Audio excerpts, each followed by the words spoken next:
mind, drop it.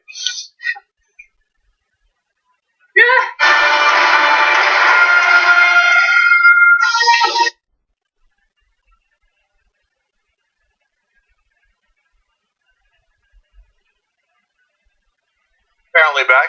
All right, it's a Friday show. It's Power Panel. Jake, your bad bag was Andy Conspiracy. Michael Brooks is in the house, everybody. Michael Brooks, by the way, of the legendary Michael Brooks Show, one of the most logically named shows of all time. Patreon.com/TMBS. Also co-hosts The Majority Report with Sam Cedar. So Sam was fired from MSNBC, right? Did you also get fired? I got pre-fired. That's part of the pre-firing package. All right, I'm kidding around. Going through my tweets to pin all my most worst jokes. You just want to help out the alt-right? Like, hey, if you're some type of fascist, then you want to get me pre-fired from something, there's a joke I made mocking your agenda at some point. That's right. I like that. You're just trying to help an alt-right brother out. When you look at Mike Cernovich, he needs help. Yeah, well, that's in a lot of ways. Yeah, that is for sure. All right, and if you guys missed the reason for that joke, of course, Sam Cedar was fired and then rehired at MSNBC because of some insane alt-right attack. But I wouldn't know anything about that. Okay. All right. We got a lot of amazing stories for you guys today, including of course, the famous the New York Times story about Trump wanting to fire Robert Mueller. We're going to do that first, of course, and that could be monumentally important. But I also want to let you guys know about a couple things that are coming up. State of the Union, we're going to cover it live here, as we always do on the Young Turks, when we will do play-by-play, as we always do.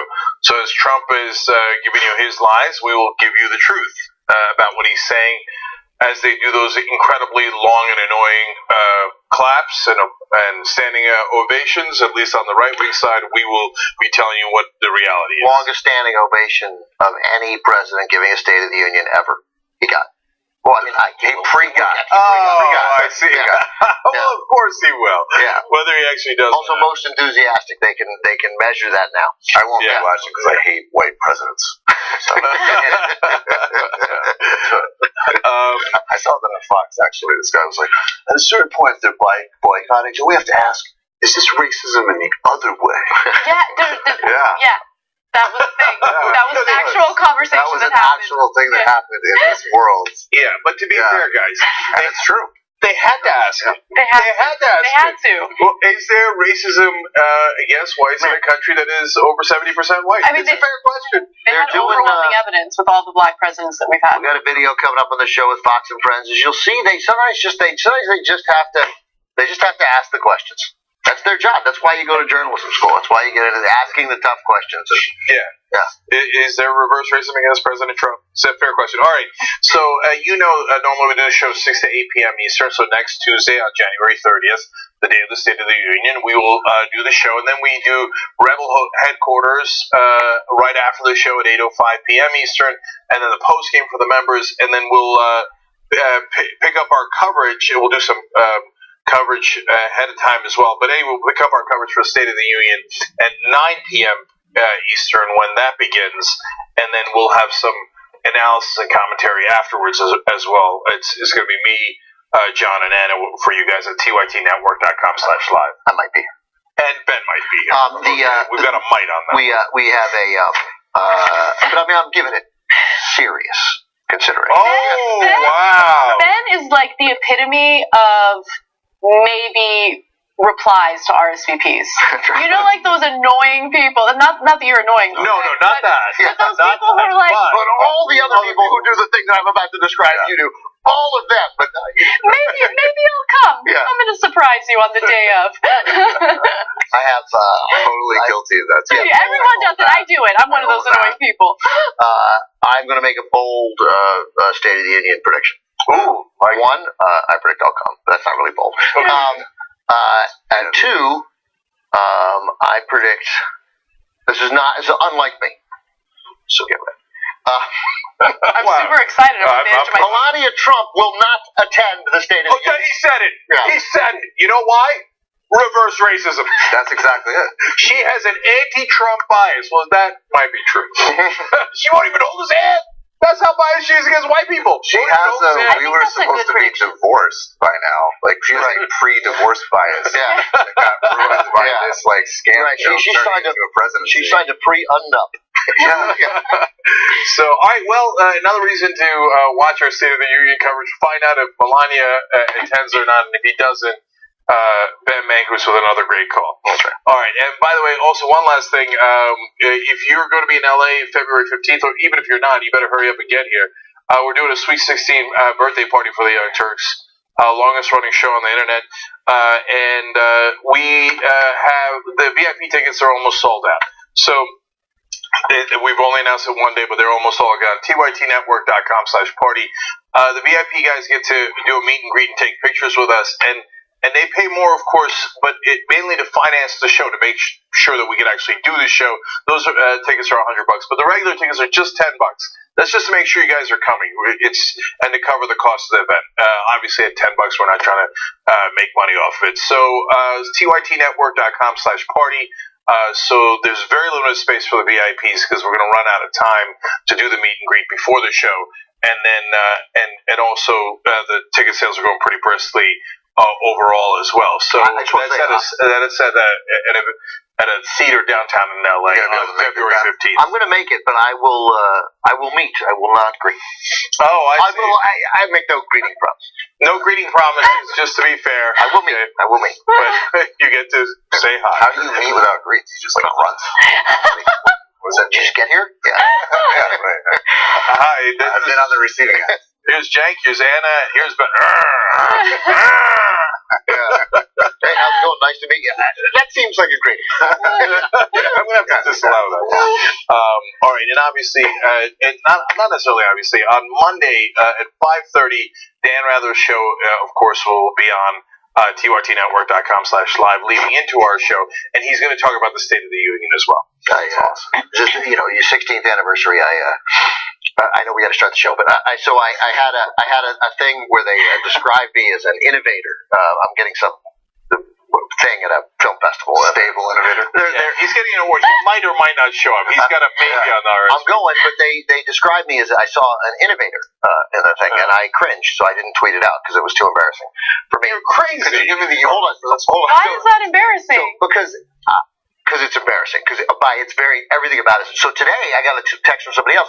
I'm described as a screenwriter and an author also. Really? Well, So then I actually got mad. I was like really mad because we're not in a we're as you know, I underplay and I do not go around lying about accomplishments, and so I didn't do it. You would never make it in the Trump administration. They stopped it. They pulled it back, but then they asked. So the PR person was like, "Should we take innovator out?" And I was like, "If you guys want to use that word," I was like, "I guess we did co-create the show. Yeah, I guess that's innovating." I think okay. You're the anti-Trump. I have an anti-Trump bias. Okay, you're like too far in the other direction. But instead of saying innovator, I said just say a co-creator of the Young Turks. Oh, well, that's got less on that front. Why didn't you include innovator in my introduction?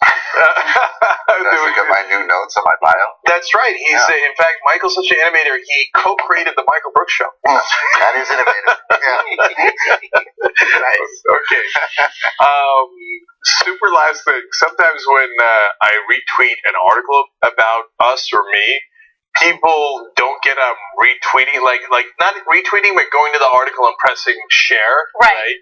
And it'll say like, Firebrand Cenk Uygur does this. So it seems like you're talking. Yeah, they're like, oh, okay, Mr. Firebrand in the third person. I'm like, no, they're just sharing the article. Yeah, that's the headline of the article. Yeah. Anyway, all right, Anna, major news. Yes, major news. The New York Times has just published an explosive report indicating that sources from the White House have leaked information that Donald Trump, back in June of 2017, wanted to fire Robert Mueller, the special counsel investigating Russian collusion and also obstruction of justice against Donald Trump. Now, what we know from this report is that they spoke to at least 4 individuals who know about the matter. They wish to remain anonymous for obvious reasons, but Trump was really pushing to fire Mueller, but Don McGahn, who is the White House counsel, was like, no, homeboy, you ain't doing that. That's a bad idea. In fact, if you do that, exact quote, if you do that, I'm going to go ahead and quit my job. And then Trump said, why are you talking like a black guy? So, Trump apparently had mentioned conflicts of interest involving Mueller for his reasoning as to why it made sense to fire him. Now, again, Trump didn't end up firing Mueller because of the fact that McGahn would not have it, okay? But let me tell you what the conflicts of interest were, at least in Trump's perspective.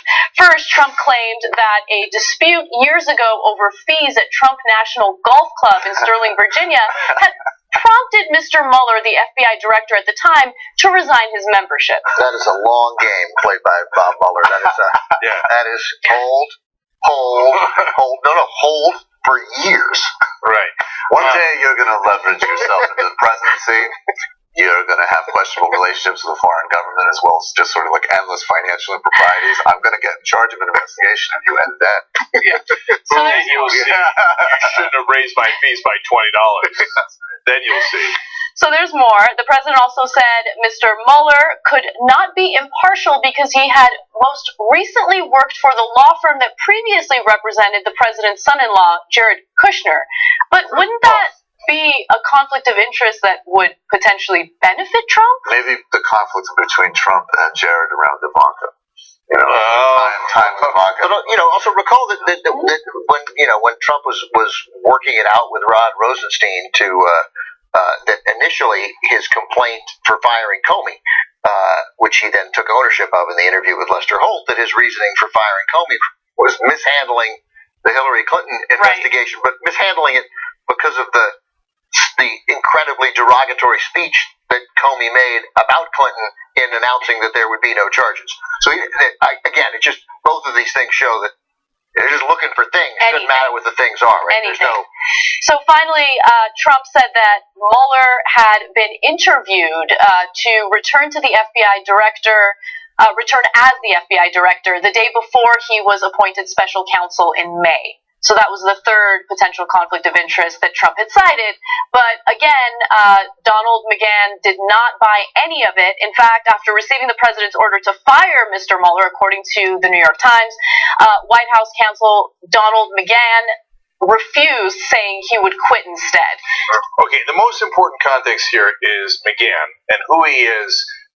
So, is he a White House counsel that was already there, like the doctor? The White House doctor was already there, so when he said that Trump is in good health, people were a little skeptical about the weight and the height, etc., but they were like, well, that's a respected doctor. He did Obama's, he did Trump's. In McGahn's case, that is not the case. He has been an associate of Donald Trump for a long, long time, and he was the main lawyer on the campaign. Not only that, he goes over to the White House, and he helps Donald Trump, fire James Comey. He was okay with that. And he was part of that decision-making process. B, he tried to pressure Sally Yates? No, Jeff Sessions to not recuse himself from the Russian investigation. So McGahn is solidly, massively on Trump's side throughout. He is not an independent source. He's, of course, a Republican, worked on the FEC before, etc., but it's not just like a random Republican or an establishment Republican. He is a deep, deep Trump ally. But even him, when Trump says, all right, now let's fire the next guy investigating me, Don McGahn throws up his hands and goes, no, that's crazy. If we fire two people investigating you, one, it looks like you definitely did it. Two, that's definitely obstruction of justice. And he might have at that point been concerned, look, 3 strikes and I'm also out. If I help you obstruct justice 3 different times, I might be in legal jeopardy. But either way, a principled action in this regard, and Mueller doesn't get fired, and it would have, and McGahn is partly right. He's certainly right that it would have caused an enormous controversy and maybe taking down Trump earlier. Right. So another component to this story is the role of Ty Cobb within the administration. And it's never, ever not going to make me laugh. The name? His name's Ty Cobb. It's just, the greatest hitter, second greatest hitter in baseball history. And I guess it's his grandson, right?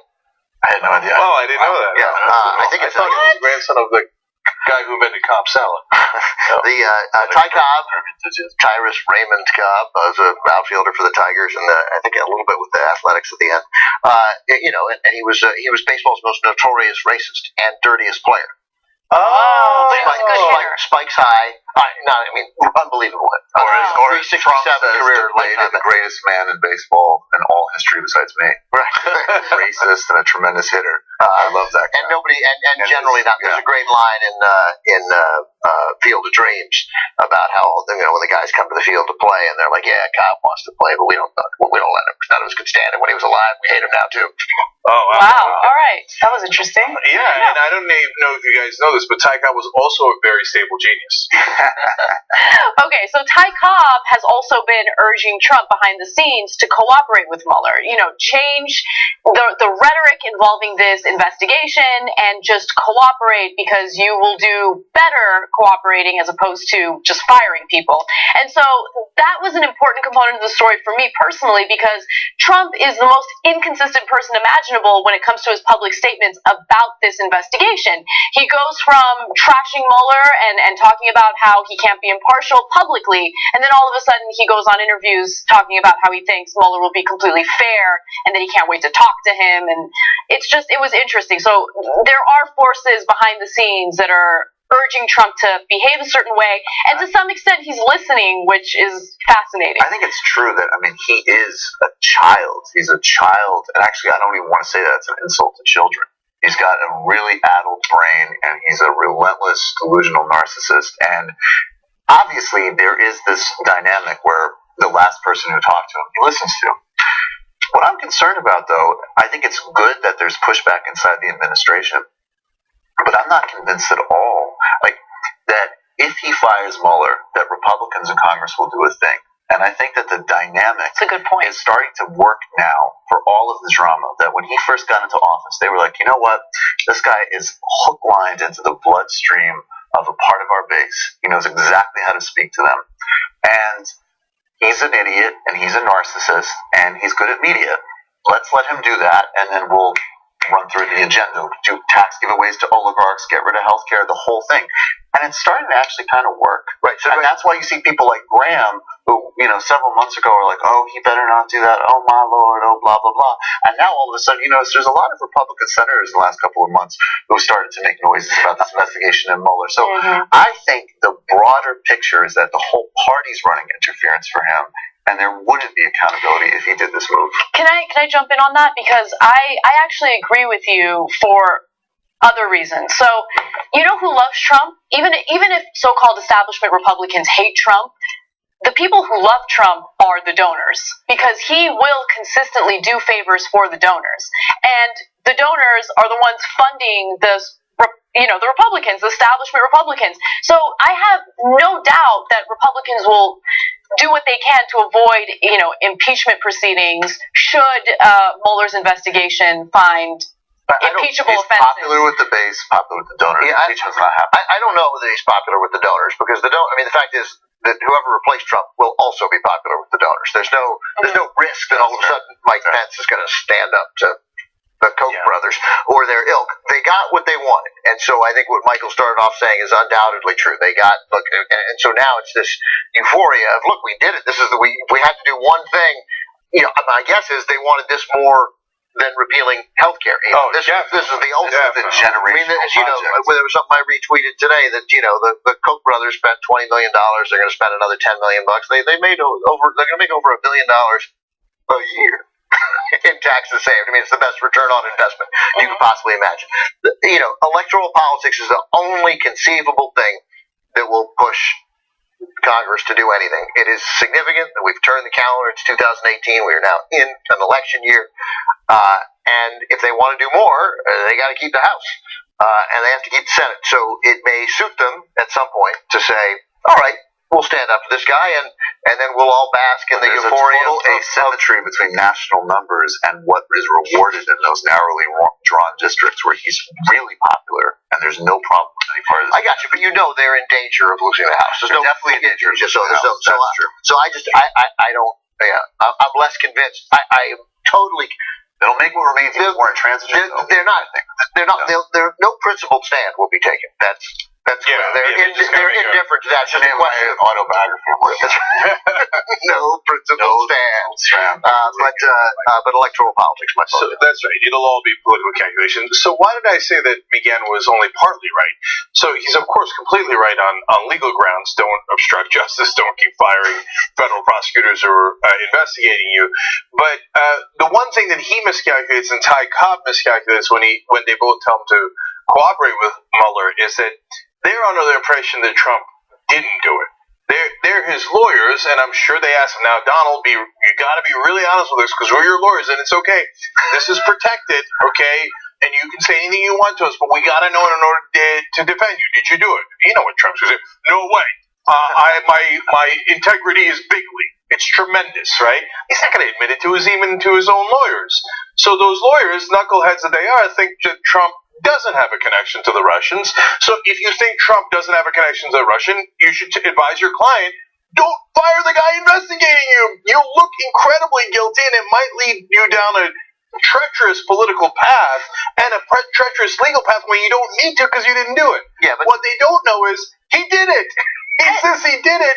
That's why he's trying to fire everyone. I don't think they are. I mean, we're not as close to Trump as they are, and it's so blatantly obvious that he had some sort of financial deal with the Russians, in the very least. I would be shocked if Trump told him he did it. I would be shocked, B, if he had given them any kind of evidence that he has done it. Mm-hmm. So and they're his lawyers, so they got to get themselves to believe that their client is innocent. So they don't have to, but they got to look at themselves in the mirror every day. And given no counter evidence, and they're not going to go investigate and look into his bank account to see if he was doing money laundering for Russian oligarchs, then they're going to say, no, of course. Why would you fire him? I don't know. That seems wildly speculative. I don't know. I don't know what we're going to find. I think we're going to find a clear obstruction of justice case, but those are hard to make, and they're certainly hard to make politically, and they're certainly hard to make to get 67 senators to vote you out of office. So I think what they know is that there is, if you fish around this guy's finances, regardless of what happens with Russia, right? If you are in there, and that's why they've tried to draw it so tight, because they're like, well, a deal in Georgia would not be under the purview of this. They have to know that if somebody, and most of the people on Mueller's team, as far as I understand, have run money laundering cases. Many, things right, not all. That's what the dude does. There was just a report on a hotel in Panama. But suppose they find something there. Yeah. Suppose they find massive financial malfeasance. It's not, that my hunch is not directly related to swinging the election. You know, because the Facebook ad swung the election or whatever. I mean, Russian interference in the election doesn't mean that there was Trump collusion to make that happen. No, I think Robbie Movement was more of a swing in the messing with the election. Still, you have the ample opportunity to fight that politically. I mean, because even if that happens, Trump is going to say this is a partisan investigation. So your lawyer might think, hey, we'll win this politically. Like he's not going to prison. That's not real. Likely. I think he could. Okay, but do you think, by the way, that all of a sudden that Donald Trump we've seen Michael Cohen, the notion, I don't know anything about Don McGahn except that he has behaved poorly in general in this, but I mean, there's no record of Trump having the best lawyers, right? So, I mean, this is by far the most principled thing that we've seen Don McGahn do and threaten to quit. So I just wanted to jump in really quickly in regard to the obstruction of justice charges. If they do charge him with obstruction of justice, it's incredibly hard to prove obstruction of justice. And what I mean by that is you have to prove intent. And it's incredibly difficult to do that. But even if you, how can you prove I've intended anything? But I mean, I'm barely cognitively functioning. I'm going to flip on that. But again, this is not a case before a federal jury in court. This is about getting the House to have a majority of the House vote to impeach, and then 2/3 of the Senate to remove from office. It's not going to happen. I mean, unless it is significantly overwhelming and it becomes politically. I mean, until for a long time in Watergate, the Republicans held and held and held and held and held, and then really only at the end with the tapes and only then did the Republicans say we're not with you, Mr. President. They ran interference for Richard Nixon for a very long time. I think there's no question he's going to run for re-election in 2020 as the Republican nominee. I cannot picture a scenario where that's not the case. I can. Yeah, I still can. So let me break it down real quick on the array of potential charges. So I think that there's a lot of miscommunication, including on our part. So I want to be clear about this. So interference in the election, what does that mean? So if they say, oh, Robert Mueller's like, I got him. It turns out a couple of his staffers talked to the Russians, and then the Russians ran Facebook ads. That's nothing. They didn't get him. That's not a thing you take a president down on. And that's what the Democrats think. They started this warpath based on that flimsy BS, right? Yeah. So, Hillary would have won if it wasn't for those dastardly Russians who bought Facebook ads. But even if they prove that she would have won, it still doesn't make any difference. It doesn't make any difference. Still No, that's the Russians nothing. told her the campaign would lead on. Yeah. So if you're one of the folks who thinks, oh, that's what collusion with Russia means, and that's nothing, then I actually agree with you. Okay, so then there's a second charge of obstruction of justice. Now, it's patently obvious that he did obstruction of justice. Whether you can prove intent is a different question, but the more important question and the harder one is the one Ben is talking about. You're going to have to flip Republicans into voting against him, thereby enraging his base, which is strong in their districts, especially at the primary level, as Michael is pointing out. That is going to be difficult. Maybe, but really difficult. Impossible. Right. Borderline. Okay. Yeah. My contention is, and I don't know if Mueller is going to get there, is if he's in his bank accounts at Deutsche Bank, if he's got his tax returns, etc., he will see that Donald Trump has been doing money laundering for the Russians for decades. And at that point, that is a massive crime. And if there is, now this is the hardest part. I mean, finding direct evidence of Donald Trump somehow saying to the Russians, I will now work for you. That's super hard, right? Mm-hmm. Now, you don't need that. If you can prove money laundering, he's in a world of trouble, right? I mean, but if he's got anything along the lines of like, hey, you forgive all my debts, I forgive the sanctions if I'm president, then of course he's toast. Even the Republicans can't withstand I would that. imagine that he has laundered money for, if I had to guess, not just Russians. Like, I thought when he made the comments about Haiti, I thought he was going to come out and be like, I laundered money for Duvalier. How can you say I'm racist? Like, this guy has been involved. I have no doubt. And if that's where it goes, they'll get him on something. I still don't think it flips Republican votes. No, I just, look, Unless it's like a tape. Maybe right. A tape. Maybe Maybe the Russians have the tape. The thing, they're like, P-tape. Who cares about a P-tape, right? I mean, the guy slept with a porn star. We all know it. Paid her hush money from a campaign. No one, none of that is P-tape. Who cares, right? I care in the sense that it's gross. Right, but I think that None of that matters except for the fact that if we're a Democratic president, they'd be impeached. Oh, of course. Yeah. Right, but we're way past that. Yeah. So the only thing that matters is, do the Russians have goods on him where he emailed, wrote a letter, or talked when he didn't realize he was being taped, saying, yes, I will do a deal. Now, even if they never get that, which will be extraordinarily difficult to get, if they show money laundering, and I'm right, and that's a big if, maybe I'm wrong, maybe he never did money laundering. If we're right about the money laundering, that's a different ball of wax. And I think, because unlike us, the overwhelming majority of Americans right now have no idea that Trump might have done money laundering. And they will be shocked by it. Absolutely shocked. I think that's a different ballgame, and he can go down on that. So tough time believing that, but again, it's all a political calculus. It all comes to Republicans saying the best thing for our party going forward, the best thing in 2020, is not to have this guy at the front of the ticket. That's it. And then when that calculation's made, they'll cast him loose. They got their tax cut, and they'll move him out. So I hate to cut this 30-minute conversation short, but we got to go to break. And when we come back, we're going to get some reaction from Trump himself and Fox News in regard to this New York Times report, and then we will move on to other important stories. So please come back. We'll see you in just a minute.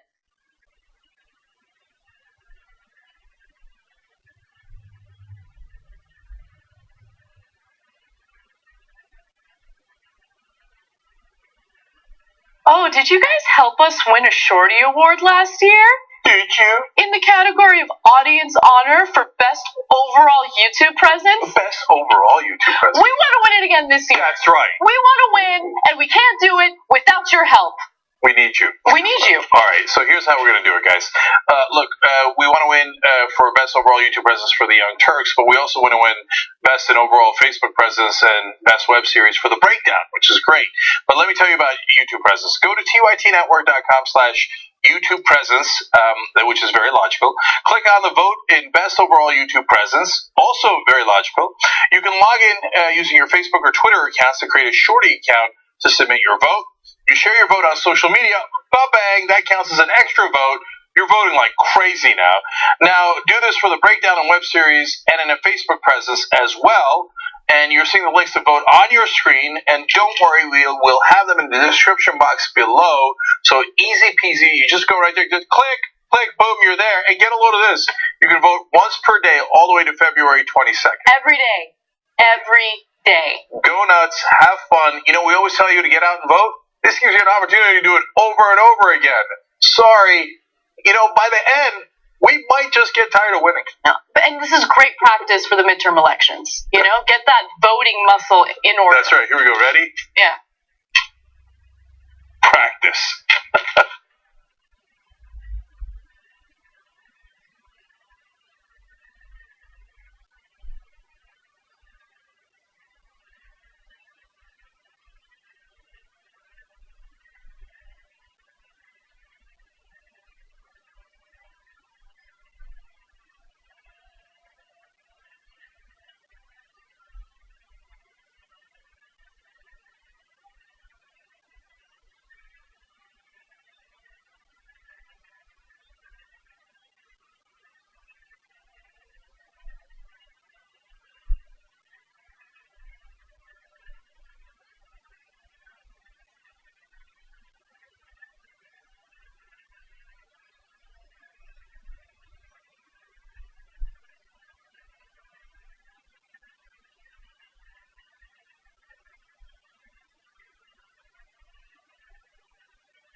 All right, back on the Young Turks.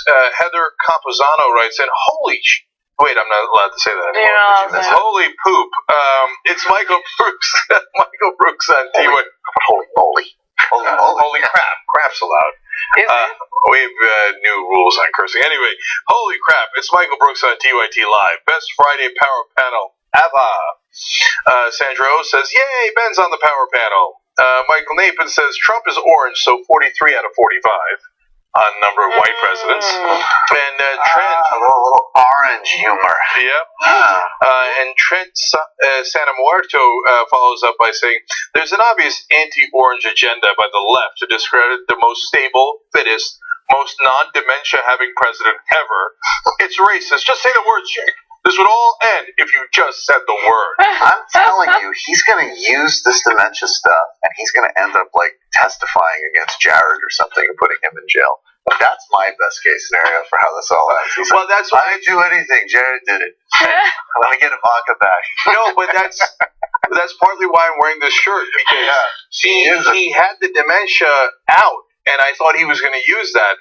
But then, like an idiot that he is, he went around saying he's a very stable genius, and then took that test and got a 30 out of 30. So now he doesn't have that out anymore. I thought he was going to. I rigged the test. Imagine what an idiot I am to say that I'm my mom has Alzheimer's, and she was given many of the questions on that test.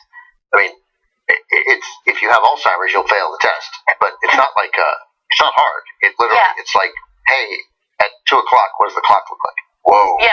whoa. And he's like, 30 out of 30. Yeah, no, Give me another one. I can do 10. I can do 10. I can do 7. I can do 7:30. 7. Yeah. Okay. Hit me. It's not. 4:30. I keep saying this. It's not a test of intelligence. It's a test of whether you've lost your mind. So some of the questions are like, they'll show you a rhino and say, what is it? And you'll have to realize that it's a rhino and not a horse. And he was so proud of himself. They'll say book, chair, girl, and then revisit it 30 seconds later. I told you to remember 3 words. What were they? And when you're with a person who is slipping into dementia, it's there's a tragic component to it because they can't remember and they're trying to sort of fake their way through it. But people on dementia or marijuana, right? But they don't. But there's nothing like. But you don't get it and go like, book, chair, girl. Boring book. Ugly chair. 6. Nailed it. But that's exactly my point. He's so stupid. He thinks passing that test is an accomplishment. Genius. He's like, I noticed that a horse is a horse. Hello, very stable genius. By the way, shop TYT.com. Okay, all right. Conservatives have finally reacted to the New York Times story indicating that Trump planned on firing Robert Mueller back in June of 2017. Now, Trump himself was asked about the report, and here's what he told reporters. Take a look. Now, tonight, for example, they're trying to change the story. At this hour, the New York Times is trying... Let's go to the first video that we didn't get to in the first story. Fire Robert Mueller. Fake news, folks. Fake news. What's your message? Typical New York Times fake stories. Mr. Trump. Real quick, this is my favorite part of it. Like, there's a pressure. Yeah. Big kink is between us and the entire planet. Fake news. No, my favorite. My favorite thing is the face he makes, like his facial expression as he says, "Fake news, everyone." Fake news. Like he does this like smug, annoying face every time he says it. He's like an extraterrestrial who hung out like on a Teamster site in like Queens that like taught him how to behave. Like That's right. That's he's like totally stilted and bizarre, and then learned like be a jerk. Right, that's kept in the I see those photos, and one thing that still gets me, and it's and we've had it wrong. I mean, the general consensus, the press has had it wrong from the start. Rex Tillerson is there with Trump at Davos. Rex Tillerson ran an oil company, ran it apparently pretty well because he managed it pretty well. It's an awful company. You don't get to do it by being an effing moron. And he's not dumb, right? Right. Trump, right? But I mean, they have their own army, and they saw the State Department and diplomats in general as obstacles to getting done what they wanted to do. And so he came into this job, and he is the worst pick in the world. He is not an insane person. He just has no business being in government. And then we look back 10 years on the history of the Trump administration, that will prove to be, I believe, his worst cabinet pick by far. Wow, that's a Wow. strong statement. What about Pruitt at Ben EPA? Carson What about and Sessions Betsy and Neo DeVos? Confederate at AG? This guy will I think again. Ben Carson's doing a really good job. But Yeah, but like Where whatever. has he been? Yeah, it doesn't matter. It doesn't matter. nailing it. You know why Ben Carson's doing Giving a good people job? copies of The Secret when they're evicted from their home. Yeah, because Ben Carson fell asleep right after he got confirmed and hasn't done anything. He's been in hibernation he mode. forgot to dismantle the department. Scott Pruitt and Jeff He's gonna be Sessions president. are all making it. Pruitt and Sessions are going to make the Final Four. Don't get me wrong. Horrible damage to the country, but Rex Tillerson will ultimately win because the damage he can do and already has done is profound and affects the world rather than just us. Okay, so that was Trump's reaction. Fake news. But there was also a reaction from Trump's favorite news source, Fox News. So at first, when the New York Times report came out, Sean Hannity had a very clear reaction, and it was to brush it under the rug. Take a look. Now, tonight, for example, they're trying to change the story. At this hour, the New York Times is trying to distract you. They have a story that Trump wanted Mueller fired sometime last June, and our sources, and I've checked in with many of them, they're not confirming that tonight. And the president's attorney dismissed the story and says, no comment, we're not going there. And how many times has the New York Times and others gotten it wrong? Okay, so that was his initial reaction. And then 40 minutes later, During the same show, apparently his sources got back to him with some different information. So let's see what his reaction is now. All right, so we have sources tonight just confirming to Ed Henry that, maybe Donald Trump wanted to fire the special counsel for conflict. Does he not have the right to raise those questions? We'll deal with this tomorrow night. We have a shocking video of the day to bring you, by the way. This footage comes to us from Arizona, where you see that red SUV, high-speed police chase. Ultimately, the suspects... that's the best. Like, well, whatever. Yeah. We'll get to that later. Anyway, look at this car chase. It's fucking awesome. I actually did cheat on you, but anyway, let's go to the movie. Yeah, we should do that. Yep. Totally. He looks so puffy, man. Yeah, no, it's murder. That's ridiculous. Of course he didn't murder anyone.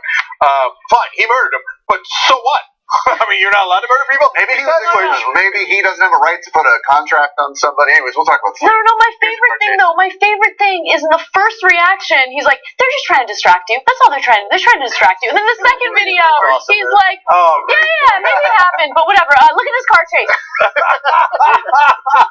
They're trying to distract you, but squirrel. I was having a car chase like that on my phone for every single conversation I don't want to have. Totally. Check it out. Look at that red SUV. And, all right, that is by far the best point that you could possibly make. Thank you. But he, just between you guys, I love Sean. He's like, I call my sources. Sean Hannity's not my sources. I call my sources Mark Levine and Rush Limbaugh. Right. It's Alex Jones has better sources than Hannity. Yeah. And they never portray him like that either. Like Alex Jones would have been like, yeah, it's exactly what I said. Yeah. By the way, and quick before we were just, remember that in June, nothing happens accidentally. Chris Ruddy, who runs Newsmax and was making the rounds on television, Ruddy was making those rounds on television saying Trump might fire Mueller because he was trying to get Trump not to fire Mueller. Right? That's why they were out there doing that. Chris Ruddy's his friend, and obviously McCann had threatened to resign. My hunch is McCann got him to do that or something. They clearly had the same agenda, sort of going public with this to sort of make sure that Trump feels pressure not to do it. I mean, the story is obviously true. And then they meet with Trump. He's like, you know what, guys? We're not going to do it. And I've been thinking about it. Everybody else wants to. And I made the decision. And remember, it's worth, before we get too far away from McGahn and McGahn saying that he would resign, right? Remember that when Nixon tried to fire Archibald Cox, the famous Saturday Night Live massacre, the Saturday Night Massacre in 1973, the Attorney General of the United States resigned. Mm-hmm. His deputy attorney general, or Elliot Richardson, resigned. William Ruckelshaus, the deputy attorney general, resigned. They wouldn't do it, right? And who did it? Who was the third guy they got to fire Archibald? Robert Bork. That's right. Yeah. So Hannity went on a little bit of a Twitter rant following his show. I want to share a little bit of that with you. He said, also, liberal sheep think I would run wild with New York Times anonymous sources and not confirm myself. sure, I trust the New York Times that put this picture of the cover of their magazine. I added the green. Anyway, so apparently the New York Times used that image of him and he was offended by it. He added the green to it. I don't know why. It's like not a bad picture. I would love it if someone. Yeah, it's kind of a cool picture, to be honest with you. You can get that picture pretty much every day. Being a right-wing talker has to be the easiest job in the world. I have to really think about dropping my values. Just imagine that. You just that's your job. Like Sean Hannity, it's incredible. They're totally right, but you're liberal sheep. Yeah. But also, Car crash. He didn't identify his sources when he was doing his show. Yeah, right? No, that's a great point. Another great point by Anna. Ed Henry also has anonymous sources. Ed Henry is the Fox News reporter that confirmed the New York Times story. Sean Hannity changed his tune on his own show on that day, as we just showed you, based on Ed Henry's anonymous sources. Right. All right, so we have one more video for you, and this is the cast of Fox and Friends reacting to the New York Times story. Favorite. Typical New York Times. You look in the first paragraph, all of this reporting based on 4 people who are told of the matter. Right. It also screams of a leak from the special counsel, because we did know a little bit about this. We heard back in June that there were talks of the president wasn't happy with Bob Mueller. What would he do? Right. But some new details that may or may not actually be true. All right. Well, the president says it's fake news. That happened last June. It's something we have to tell you about because it is a headline in the New York Times. What do you think about that? Do you even care? Something you probably do care about is immigration. I love that. By the way,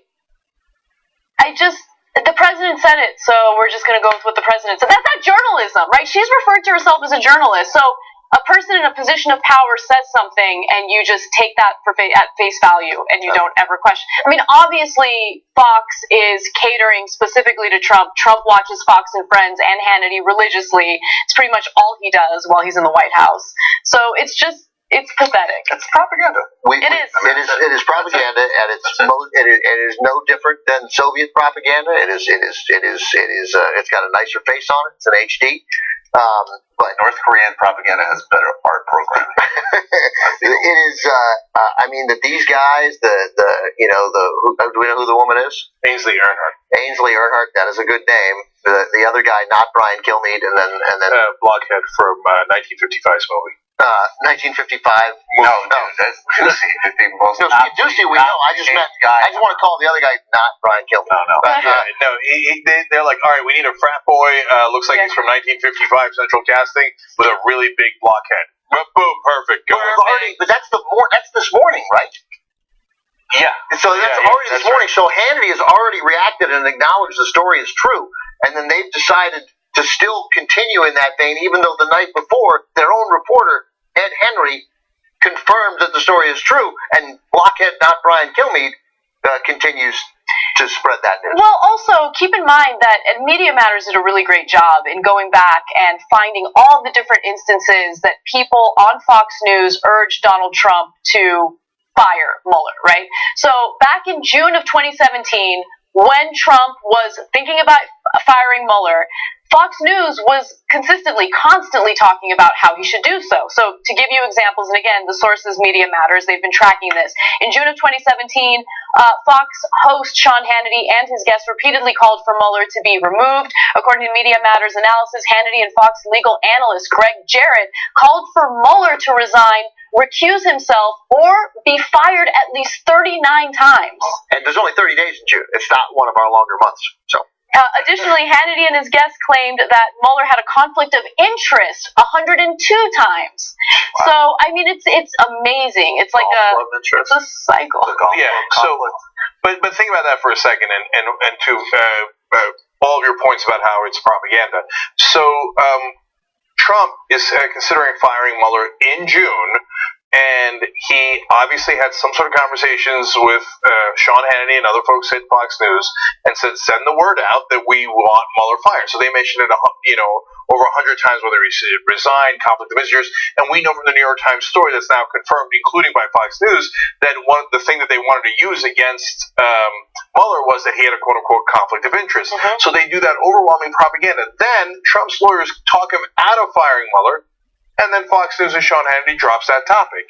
So, Although it is textbort propaganda. Yes. Yeah, they still went after Mueller because, of course, you don't have to fire him. The other effort is that you just undermine it. So whenever the charges come, whatever they are, they don't have any weight, and he's a partisan. That's right, but it was a coordinated, concentrated effort, particularly in June, and so they are literally, in some way, shape, or form, getting talking points from the White House, maybe from the president himself, and then going and doing propaganda on national television for him. So it's one thing if you agree with someone and you say, oh, well, Hannity agrees with Trump, which is true on most of the cases. It's another thing if the White House or a government official or a politician calls you and says, this is what you are to say on TV, try to destroy my political opponents and do as I tell you. Well, that's propaganda. And Ainsley, Earnhardt, and Fox and friends there, just even if you're a right-winger, for a second, let's say Obama wanted to fire a special counsel investigating him that might put him away. And Obama has already fired the FBI head who was looking into him. He's already tried to pressure the attorney general to get out of him. And then you find out that Obama wanted to fire the special counsel.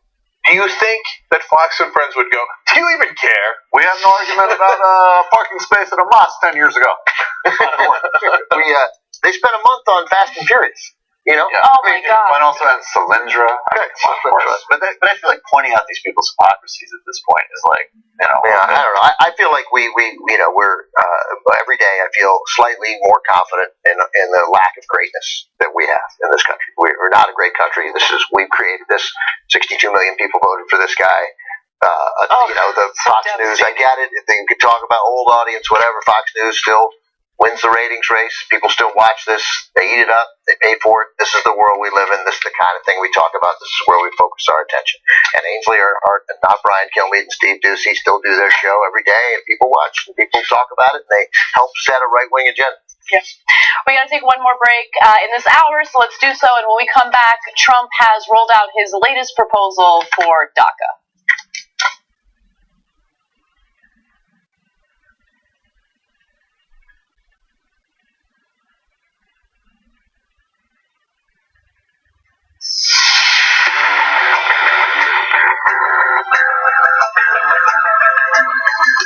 They'd rather lose to Republicans than have a progressive win with them. That's how dumb the corporate Democrats are.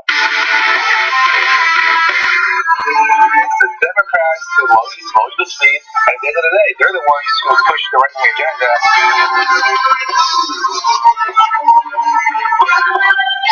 This is why you lost to Trump, you fucking moron. What the fuck is wrong with you? Whoever wrote that, I'm sure they were typing with one hand and going like this. The Democrats are dead. The way you feel right now, that's how a chump feels.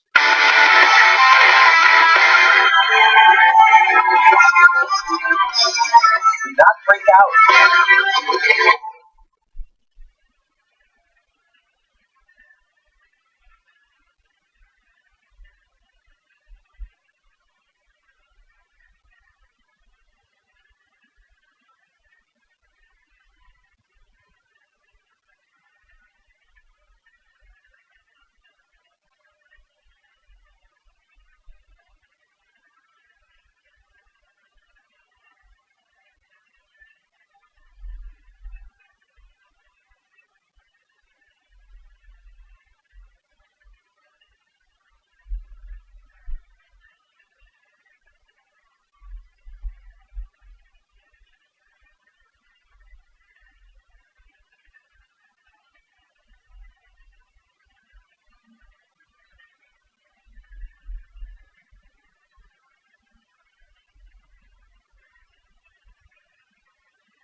All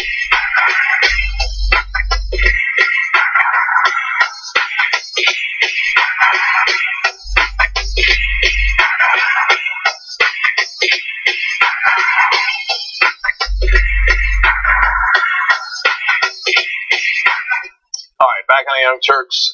Sean Buffard writes in, it was actually a camel that he correctly identified as a camel. So thank you for pointing that out. Let's not kid ourselves. Camel tougher than horse. 1 or 2 umps. And then there's about 2.5 million tweets pissed at us for not cursing, which is awesome because, you know, in the old days, what Fox was trying to emulate, 1955, if you curse on air a little bit, people would send in angry letters. You have defiled the airwaves. How dare you? Yeah. Now it's the reverse. When you don't curse, we get all these angry tweets.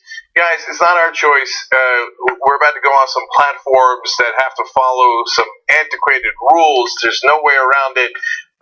There's no sense in getting mad at the platforms either. It's stupid old government rules. Hopefully one day we'll get to change it. But we really need to. Michael Brooks show, cursing. Yeah, sorry guys. But so I'll read only 1 of the million. Eclectic Miscellanea says new rules against swearing on air. Oh shucks, what the fudge? But seriously, what's the reason behind that? Which is what I just explained. Okay. Oh man. So it's not out of our own volition. If it was, You can't say volition. volition's out. I heard Stern was better when they couldn't curse before satellite. Or he's much better now, and they don't curse. Okay. They don't curse. Yeah. Just trying They to help can't. you, Mr. Innovative. All right. We gotta move Let's on. keep going. We got to keep going.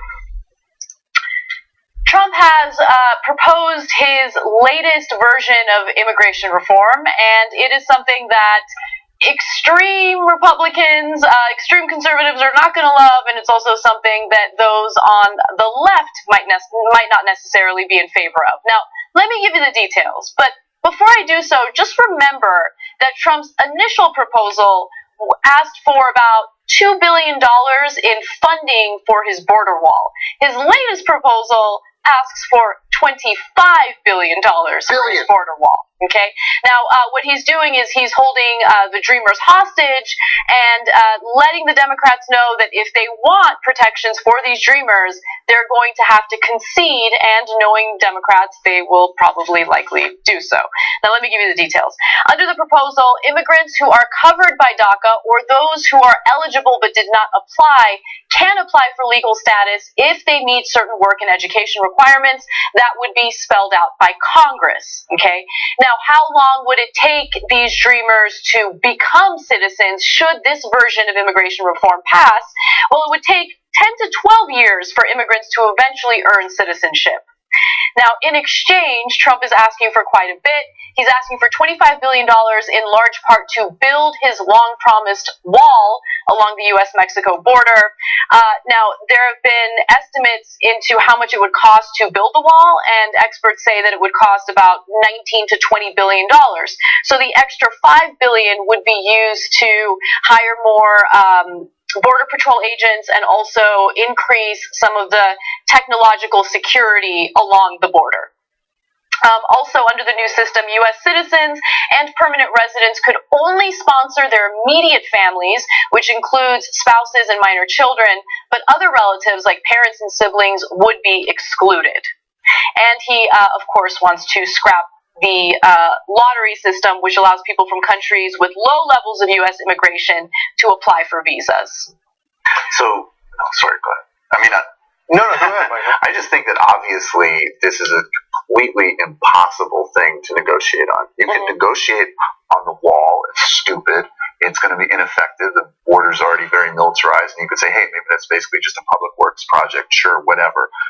Trade wall nonsense for lives.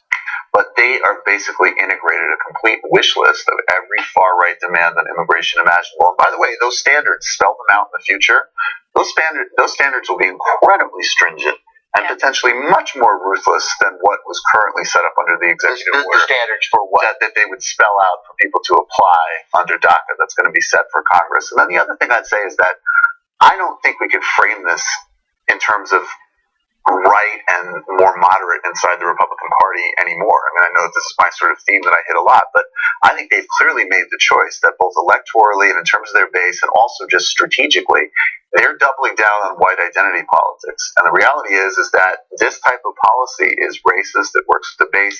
It's also strategic. Why do they want Texas to look like Colorado? Why do they want a more diverse, multicultural society? That's not good for them electorally. It's an impossible bill.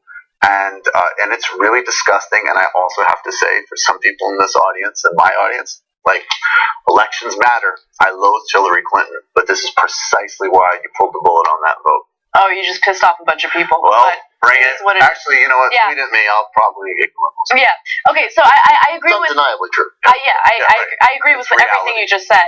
Well, everything you just said in regard to voting, but I disagree with one small portion of what you said, and it's the base and how they feel about some of these issues, right? So look, the base undeniably wants to build that wall. They want to get rid of some forms of immigration, including the lottery system and some of these visa programs. But if you poll Trump supporters specifically, people who voted for Trump, believe it or not, a slim majority support protections for these dreamers, And right? that's there. And Right, that's why it's in there. It But is they're there. not the other stuff. They're getting rid of the That's lottery true. and everything else. That's true. They don't But know what And they don't. And I think that's all right. so maybe I misunderstood what you meant, but the point that I want to make is, so a slim majority of Trump supporters are in favor of providing protection for these dreamers. And it's, as a whole in the country, like the general public is very supportive of this, right? The majority of the country wants protections. The Democrats were in such a great position in the Senate to support, or not to support, but to really fight the Republicans in the Senate on this, right? To continue, saying, no, we're not going to agree to funding the government until you guys give us what we want. And they caved immediately. Based on what? On a promise? They on like a failed half strategically promise? and morally, and that's their constant thing. Okay. And then, okay, so where's McConnell now? Where's McConnell? He made a promise, right? No, but that's exactly right. It's all BS.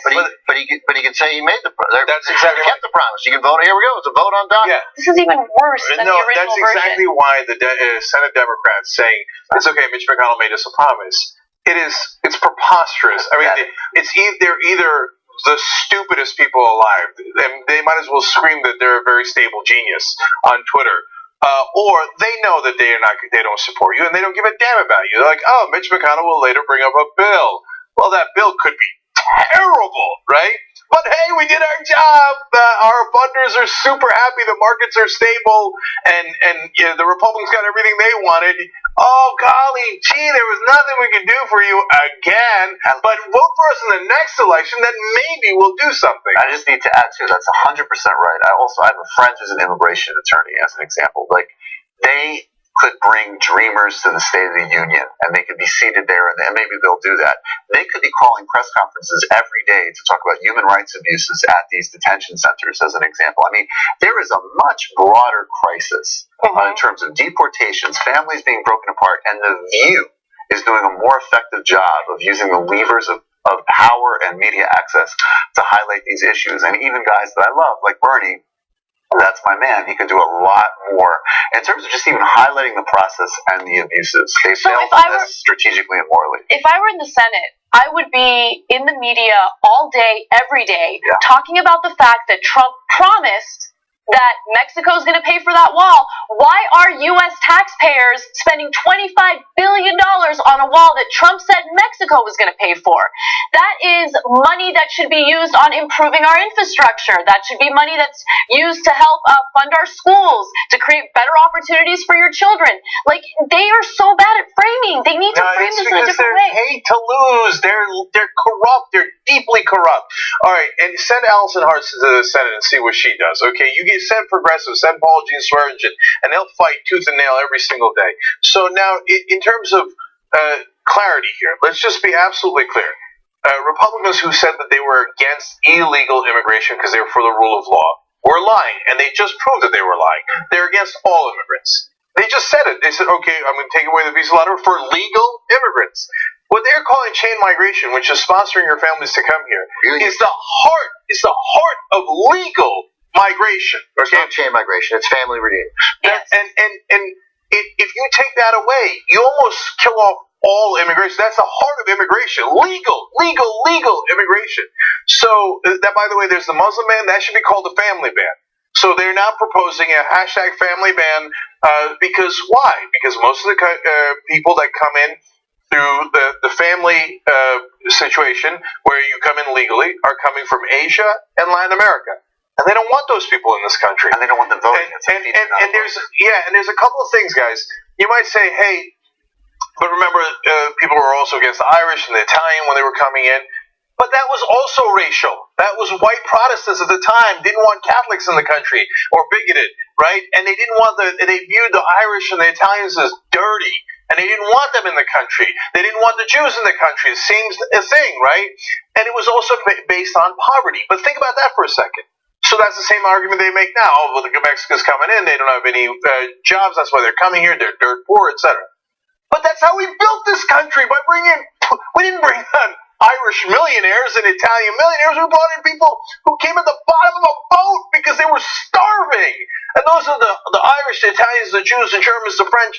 Yes, the Latinos. Yes, the Asians and blacks that built this country. And on the lottery, look, I think the lottery was a wonderful program, and I was pleasantly surprised when they had installed that. Look, I get the Republicans hate that even more because it's a slightly newer program. Families coming here, sponsoring the rest of their family is what we've done forever in immigration in America, right? Yeah. Now, but the lottery mainly helps African countries. And they don't want that at all. Right, because they come here and they get those advanced degrees and those high-paying jobs. We don't want any part of that. Yeah, A lot of them come with advanced degrees. The Nigerians are a huge percentage of Harvard. I know you don't know that, and so if you don't know, you might be like, oh, right. But Nigerians have disproportionately been incredibly successful in higher education in America, but that's not what the propaganda that you hear on television. So are we going to say yes to killing off immigration overall? Of course not. And then to Anna's point, the previous debate, and this is how the Republicans move the goalposts every time. The previous debate that we just had like 4 days ago was the Democrats were offering $1.6 billion for the wall, and Trump wanted $2.5 billion for the wall. Trump now says, in return for giving you back the hostages, the Dreamers, which I took hostage just a couple months ago. They were fine a couple months ago. Well, I changed it so that I took them hostage, and I'm about to throw them out of the country. In exchange for that, I would now like not $2.5 billion, but $25 billion for the wall, and I'd like to kill legal immigration. Right, and I don't want to quickly go over what you said, Michael, because you made such a great point that I think people forget. There's a very specific reason why those on the right want to do away with legal migration, right? Yes, there's a form of bigotry behind the scenes, a form of racism and xenophobia behind the scenes, but I think what really convinces people to do away with so-called chain migration and all this, they don't want these individuals to vote for Democrats, and they're very transparent about that. Recently, Vice did this special where they had a Republican pollster, I forget what his name is, do a focus group. Frank Luntz. That's right, Frank Luntz. He was doing a focus group with Trump voters, and he wanted to see how they feel about Trump's first year in office. The majority of them were still incredibly supportive, and then when they were talking about immigration, one woman said, we can't keep allowing these people to come into the country, I'm paraphrasing, by the way, and vote for Democrats. That's what they do. They come in and they vote for Democrats. I mean, and it's synchronized with voter ID laws and yes. the Voting Rights Act. I mean, and this stuff is strategy. It's not just ethics. We should condemn it ethically, but it's also strategy. And just in the same way that we need to act ethically and also strategically, because a more diverse country is in fact advantageous for left-wing candidates in the center-left coalition. To your point earlier, that is the biggest part of the November election, was allowing Jeff Sessions to be the Attorney General of the United States, embolden all of these guys, the Kovach panel, all these guys who claim voter fraud and are striking people from the rolls. And now, more than striking people from the rolls, they're keeping people and their kids off the rolls now 10, 15, 20, 25 years down. Terrorizing people. So, look, would we do likewise if we thought that there was a group of immigrants that were more likely to vote Republican? So, for example, from countries that unfortunately right now have right-wing leaders. Philippines. They would be fleeing those leaders, but okay. Right? Yeah. Well, I mean, that's part of the irony. I think Duterte is doing such an awesome job to go to America, set it up. Yeah. Doing great. So, and I'm making it up. People who come from the Philippines are not necessarily right wing. I'm just picking countries that have right wing leaders. Let's say, hypothetically, Philippines, India has a right wing leader. Russia obviously has a right wing leader. Would Democrats say they're more likely to vote Republican, or would progressives? I don't know what Democratic Party leaders would do, but would progressives say, no, let's ban Indians and Filipinos and Russians from entering the country because they might vote against us? No, because we're more moral than the right wing in this country. We're deeply immoral. And so whether you think that immorality is based on their greed for power, so hey, in a democracy, those people might vote against us, so I'm going to keep them from the American dream because of my personal lust for power, whether you think it's based on that, or you think it's based on old school racism, I don't want people from those countries, or it's classism. I don't want poor people in the country, even though they're the ones who built the country, from all the different races. None of it is a moral stance. The moral stance is we love and believe in America and the concept of America, and we believe in what the Statue of Liberty says, and that great poem on that statue stands for all of us, and that no matter who you're going to vote for, we want you in this country if you're hungry enough and want to work hard enough to come here for a better life. Honestly, Jake, more than that, I believe, I'm confident in my beliefs, right? I don't feel like I need to rig the system to my advantage. I want to live in a free society, free marketplace of ideas, right? And not have to rig a system or rig a democracy in order to suit my agenda and meet my agenda. And that's what the right wing does time and time again. And we want everybody to vote, and want it to be as easy as possible. And I just want to thank Cenk for that amazing monologue, because I was just about to say, yes, we would. But I'm glad that you stopped. Russians, you want to come here and vote for Republicans? Of course not. My God. I'm just playing. So just to give you a quick reaction from Democrats, Chuck Schumer did react to Trump's proposal, and he says the following. This plan flies in the face of what Americans believe. Trump finally acknowledged that the Dreamers should be allowed to stay here and become citizens. He uses them as a tool to tear apart our legal immigration system and adopt the wish list that anti-immigration hardliners have advocated for years. By the way, Ted Cruz is now on the record saying that he's not necessarily in favor of this proposal because he doesn't like the protections for DACA recipients and Dreamers. It's incredible. Let me read you his quote very quickly. He says, I do not believe we should be granting a path to citizenship to anybody here illegally. Doing so is inconsistent with the promises we made to the men and women who elected us. What a disgusting person. Right. And I think Chuck Schumer's quote is great, and now everybody needs to hold his feet to the fire and the caucus' feet to the fire. I think this is probably too far, though, even for failing Democrats. I don't see how. I don't think they'll do this. But I mean, and the flip side is the DACA kids are out of luck. Yeah, well, that's the consequences of power. Well, look, I wouldn't put it past the Democrats to do any deal. Like, they can't take this deal. Can they take 80% of this deal? Yes. Don't put it past them. Yeah, right. No, maybe that's entirely sure. It's entirely possible. I mean, again, I'm less cynical about what the situation Democrats were in. This is the party, as flawed as it may be, that still tries to make the argument every 2 years that government works. This is how, and shutting down the government is anathema to them. It doesn't work. They don't like it. They don't want to do it. And so, yeah, the result is that strategically they are outplayed again and again and again. And I'm certainly going to make an argument that they're smart, but I don't want to lose focus on who the bad guys here. So, and to Anna's point, for a lot of the conservatives that have come out already, they find this to be abhorrently lenient on immigrants. So Mark Levine said it is absolutely pathetic. We should never give any of these Dreamers citizenship. And Breitbart News just ran a headline called Amnesty Dawn. That means they're going to fold on this proposal in a matter of days, and that could be what ends up killing it, because that will profoundly upset this administration. There's no bottom to their barrel. Yeah. So last thing, So what constructively? What can you do? What could the Democratic leaders do? It's easy to yell at them. What could they do? Well, here's one thing they could do. Let's take it piece by piece. You build these walls one brick at a time. So let's vote on DACA. Hey, 87% of the American people are on our side. You want to vote on that? Why won't you allow a vote? Why won't you allow a vote? Hey, you know what? But let's vote on your wall. Let's vote on your wall, and then let's vote on whether we should end illegal immigration. I got it, Jake. Let's vote. And every part of that vote, we have the American people on our side, even the wall. But you should well know. You can say it. You're right. And go ahead, say it. It won't happen. There'll be no vote on those things. That's why they're tied together. That's why Stephen Miller and John Kelly wrote it this way.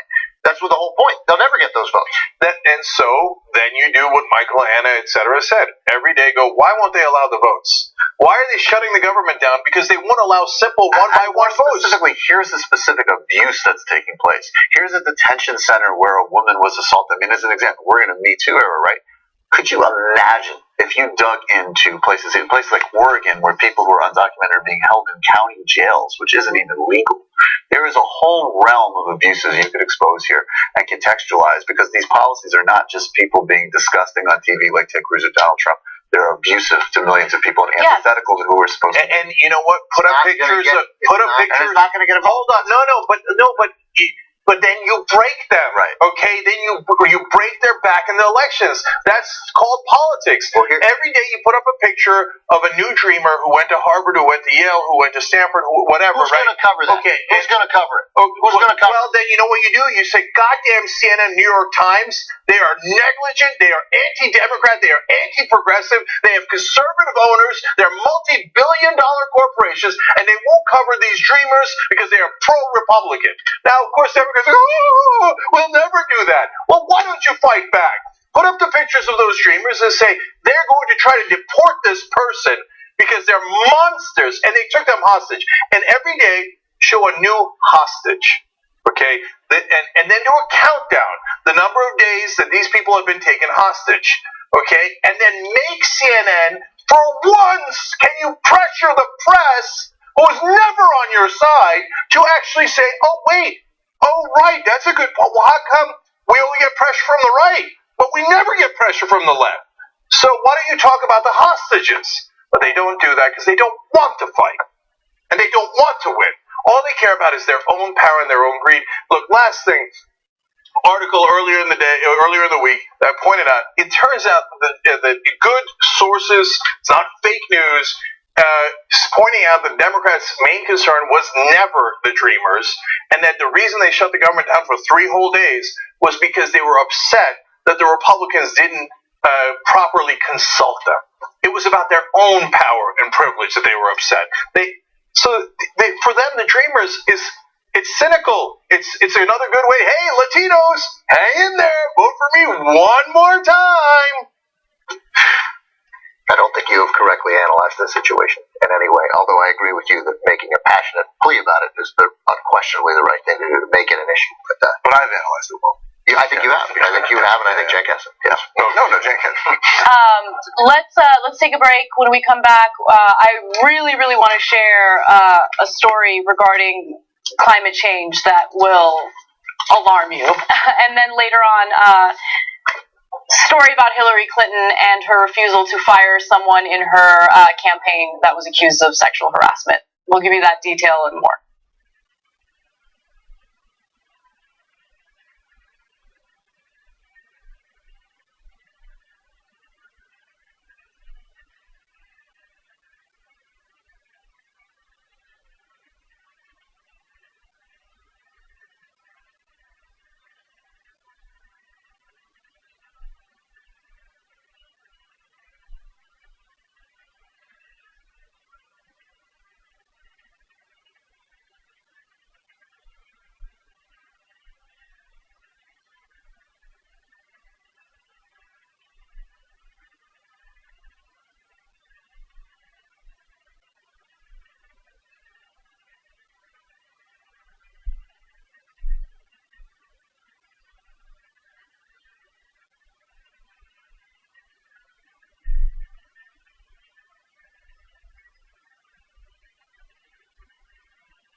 Army is a monster.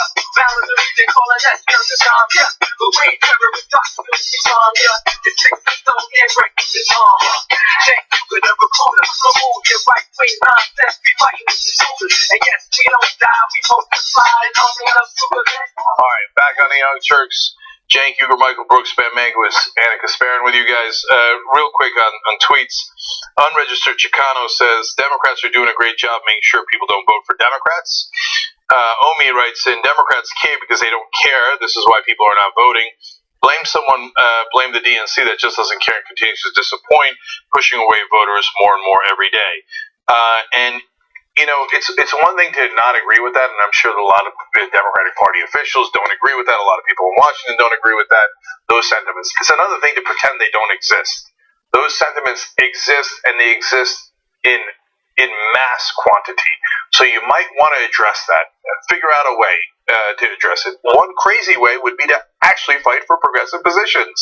I know. Bridge too far for Democratic Party officials.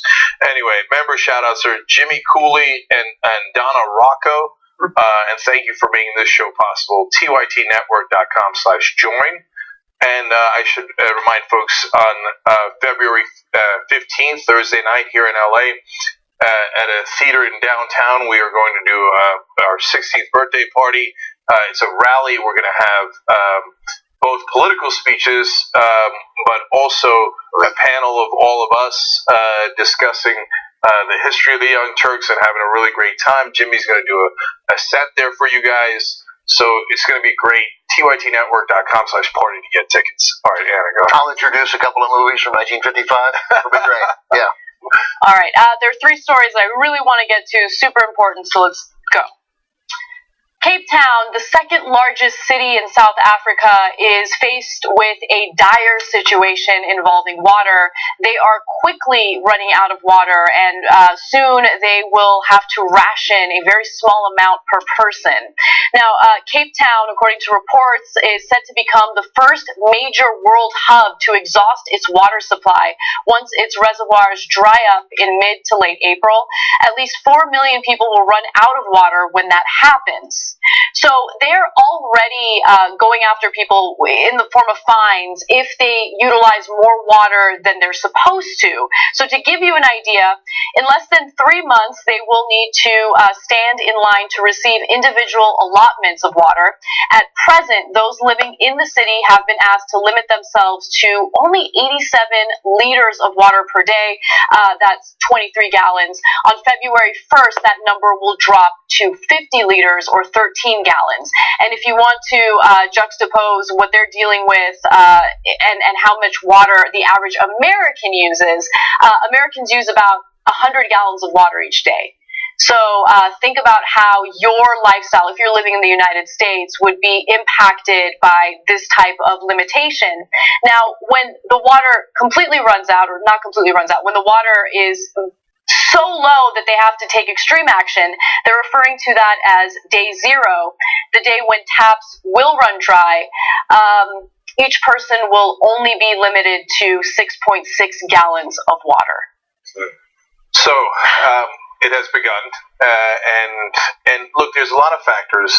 Climate change, of course, a huge part of it. Droughts, just as predicted by the scientists.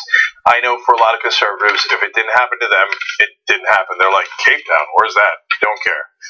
But it's on planet Earth, if you don't know. And the climate doesn't go, okay, I will only affect Africa. But, America, you guys are number one, so it will not affect you. It does affect us. First of all, we have the extreme hurricanes. Second of all, we have the extreme fires because of the droughts we're having. Mm-hmm. So right now, we're not at this dire situation. And there are other factors. Cape Town had, unfortunately, their leadership had incredible incompetence in not preparing for this ahead of time, something that they could have seen coming along the way and built more plants, etc. But to be down to 6.6 gallons of water, first of all, we're having conversations about now cities being at day zero. I mean, we had Sao Paulo in Brazil that also had a similar situation. So this is not the end, but it is the beginning. And this is not a pretty picture. Some are now having to recycle toilet water. Their recommendations for how long showers should be is 1.5 minutes. Yeah, and so this stuff is real, and just because it starts in Cape Town doesn't mean that it ends there. You know, I just want to add, and this sounds like the setup to a joke, but it's actually true. I've had the honor of interviewing this guy, Ronnie Casrils, a couple times, who was the Minister of Intelligence under the Thabo Mbeki government in South Africa, and also the Water Minister. And it's a much bigger, there's a climate piece, but there's also failed privatization plans in South Africa. There's a broader water distribution problem on the continent. And I just think I want to put this in relationship to that because of climate. It's going to be coming for all of us. But the solutions that we find and how well they're distributed, and I don't really, it matters that it's happening in Cape Town, period. But there is a reason that Cape Town is a very affluent and advanced city. It's a Western city. It's a Western city in South Africa, and this is a sort of distribution problem that's shown up in a lot of places like Sao Paulo. So I think as we attack these kind of problems, we need to look at the climate dimension and then make sure that the solutions aren't sort of disproportionate and reinforce other inequalities. Yeah. And by the way, other cities they are concerned might face similar situations if this keeps going are little-known cities like Tokyo, London, and Miami. So we're all on the same planet, and it keeps on rolling. And to Michael's point about privatization and the disasters that leads to, in Bolivia, they tried to privatize all the water. So they were then started to fine and try to arrest people who were trying to capture rainwater in their own homes, in their own backyards. So because it violated private companies' rights. That was the reason. And, in the UN, it wasn't recognized as actually a basic human right until several years ago because Western countries and countries, believe it or not, with bottled water industries blocked it. The notion that water access is a basic right. And as the water gets more limited because of worldwide droughts, again, exactly as predicted by the scientists. In fact, the scientists were a little too conservative about when the droughts would come and how severe they would be. Then the private water companies, the bottled water companies, will have even more leverage and will have even more power, and then we're all fighting over water. And that is a state of absolute disaster. So oftentimes when people like Barack Obama made comments about climate change being a threat to national security, you'd have people on the right, they'd scoff at that. They would think it was a joke. But the reason why it's a threat to national security is because if you have limited resources that you literally need to survive, you think people won't go to war over those resources? Oh, no. You think there won't be unrest? I think most conflicts are actually resource-driven to begin with. I think that's a very smart way of reading Israel-Palestine. It's water access in many respects. Yeah, in the rest of the Middle East, oil is an enormous issue in terms of resource, but in Israel, water is the main issue. And so, in a sense, the water wars have already begun, but this is just more public-facing and more of an obvious catastrophe. Yeah. All right, switching gears to some other news. The New York Times has recently reported that there was an individual working on Hillary Clinton's 2008 campaign who was accused of sexual harassment by another female employee who was 30 years old at the time. And when Hillary Clinton was advised to fire this individual, she refused to do so. So the man in question is Burns Strider. And this all occurred. He was like her faith-based initiative advisor? Yes. So I'll give you details on what he did, and that will enrage you even more because his role was, in my opinion, incredibly unnecessary. But Ms. Clinton's campaign, according to the New York Times, Ms. Clinton's campaign manager at the time recommended that she fire the advisor, but Ms. Clinton did not. Instead, Mr. Strider was docked several weeks of pay and ordered to undergo counseling, and the young woman was actually moved to a new job. So, as far as his role, he was her faith advisor and sent the candidate scripture readings every morning for months during the campaign. I mean, maybe Hillary Clinton's faith is very important to her, but I would argue that if someone in your campaign has been accused of sexual harassment by another employee in your campaign, you should probably reconsider whether or not that person should be there. Like, maybe fire that person, but she refused to do it. Now, later, he was hired 5 years later at an independent group that supported Clinton's 2016 candidacy, Correct the Record, which was created by a close Clinton ally, David Brock. But he was later fired because of similar issues. Okay, so a couple things here. So he's working on the 2008 campaign, and that's why 5 years later he gets hired by Correct the Record to work on the next campaign. This doesn't seem to be in any kind of dispute. They've got 4 sources, including, it appears, very high officials in the campaign saying, well, we wanted the guy fired. We tried to get Hillary to... And they're all women, whether it's Solstor, who's the campaign manager, or Jess O'Connell, who was the national director of operations, and who originally fielded the complaint and concluded that Strider should be fired. So, to Anna's point, look, let's say you're really religious. And by the way, to be fair, I had been pretty cynical about Hillary Clinton's religiosity, but maybe she is. Maybe she's, I was going to say Bible thumper. I don't know. Look, I'm not a religious person. I have a bias against it. I don't think it's necessary, and I don't want it informing our leaders because I don't want them thinking that they're talking to God. But even if you are, let's say you love it. She's a devout Christian. Okay, well, we didn't know that. You can't pick up a Bible and read a verse? No, but... You can't find some other pastor in the country? I feel like if that person's sole role in your campaign is to be your faith advisor, and there are credible sexual harassment allegations against him, doesn't that now make him or his faith advisement null and void? Like, I wouldn't want to be faith advised by someone who's been sexually harassing a 30-year-old on my campaign. And by the way, he was also married. And look, if he's married and it turns out that he had an affair with someone on the campaign, like, that's not... There's consent there, and I don't care, it's none of my business, but that's not what happened in this situation. So let me give you the details of the allegations against him. The complaint against Strider was made by a 30-year-old woman who shared an office with him. She told a campaign official that he had rubbed her shoulders inappropriately, kissed her on the forehead, and then he'd been sending her a string of suggestive emails.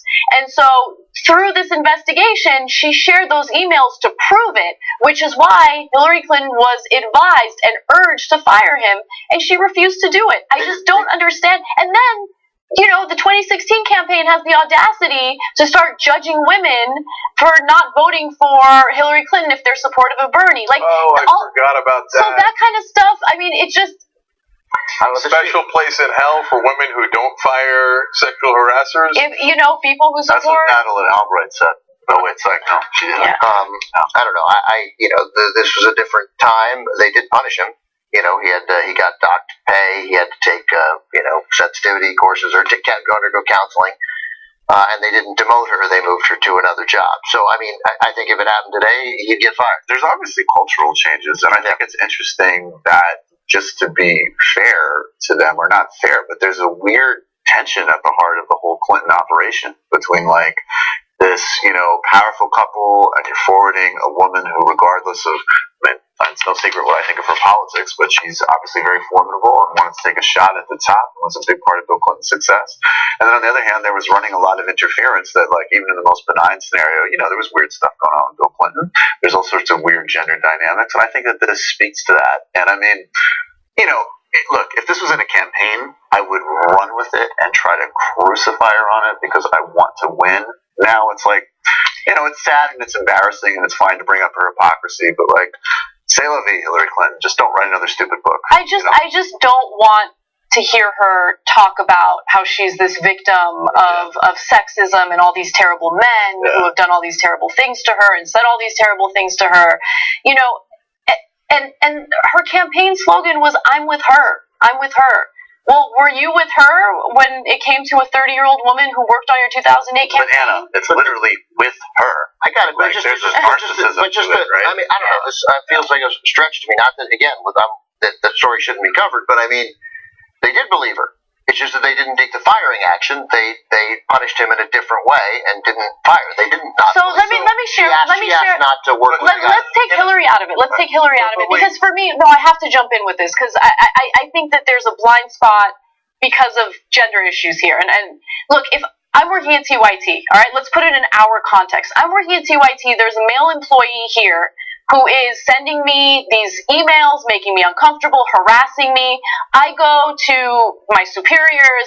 They urge Cenk to fire him, and Cenk says, I'm not going to fire him. I'm just going to have him work in a different position, but within the same company. I still have to deal with that person. You worked in a position. That's actually even worse. That's exactly. That's actually part of a much bigger problem with personally. Not and either way, they're working on the same campaign still, and it's. Well, the campaign is huge. I'm with you. I agree. Your scenario is, but it's not. It's actually. It's just not quite what happened here.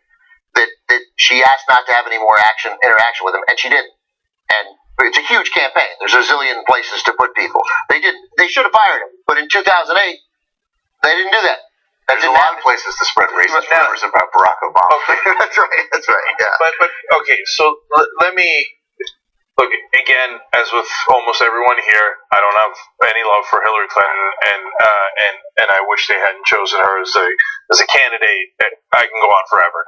Having said that, let's also acknowledge that Hillary Clinton is in a tough spot there. A unique spot in that she has the Bill Clinton baggage. And so with the Bill Clinton baggage, if she starts firing people who have done this, right, and then people turn around and go, well, what about your husband and what he did with Monica Lewinsky and who was a subordinate that worked under Bill Clinton, etc. Now, does that justify keeping out sexual harassers? No. But I'm giving you, and the other thing I want to be clear about is that Hillary Clinton cannot fight back here. She can't go public and say, oh yeah, but here was the things you didn't know, because that'll get her in a world of trouble and a mess on top of a mess. She should have had him fired, and Bill Clinton should have done it himself. I always assumed that when I read the story the first time, I just assumed that it was somebody she cared about. Like, she was a friend, like it was a friend, and she didn't want to throw a friend. We might dismiss it, but I think because it would never be matters to her. Because it would never be a news story then. Like, it wasn't, this kind of thing wouldn't have gotten covered. They didn't have to bury it. It just, no one was going to go public with it. It's a different era. But Anna, your example is true, and it does suggest that there's a significant different interpretation. If somebody was sending you those things and you had in any way had to work with them, I mean, the guy should be fired no matter what. But if the circumstances were lesser and you had still, he would have to be fired. And Jake, just to respond to what you said, she's in a tough position, but it also cuts both ways. Meaning that after that whole Bill Clinton thing happened, what did Hillary do? What was her response? It was to put down the women who made the accusations against him. And so she didn't support the women in it. I mean, she didn't have to say anything, but she did say something, and it was to put those women down. And then you have this example from 2008. It doesn't look good. It doesn't look good. So yeah, she's in a tough spot. But, I think the principal thing to do would be to protect the people who are working on your campaign by firing an individual who's doing something that is inappropriate. Yeah, and by the way, just one more thing that's important. These are not just allegations, and they're not just from one person. This seems heavily backed up, including by the top advisors she had at the time. Right. So, given that context, no matter what kind of a bad spot you thought she was in, and all the context we've given, it at a minimum appears to be enormously and it goes to the overall point about Hillary, that like she's in a tough spot because of Bill, but it's a reason why she was the wrong candidate. Like, and that's too bad for her. Like, yes, she played some role, but her role is a minor role in the big picture of Bill's issues. Yeah. So, but again, like, you don't get to be president. You don't get to be the nominee from your party. It's okay to say, boy, you've had a lot of things happen, and to my mind, the media has misrepresented 79% of what you say. But you're actually not necessarily the right person to take this fight as a woman. And again, to the original point of right or wrong, people hate you. And again, for all the people who would get on me, and Hillary fans who would then get on me for that, because that's like, she did lose. Like, in the end, everything said against you, this is only about winning. This is, in the end, only about winning. And the ultimate measure is not winning to a monster. We got to take another break. Let's do that. When we come back, ICE has some new powers that they will certainly abuse. I'll tell you what it is. And even if you're not an immigrant, even if you're not undocumented, it impacts you. So stick around.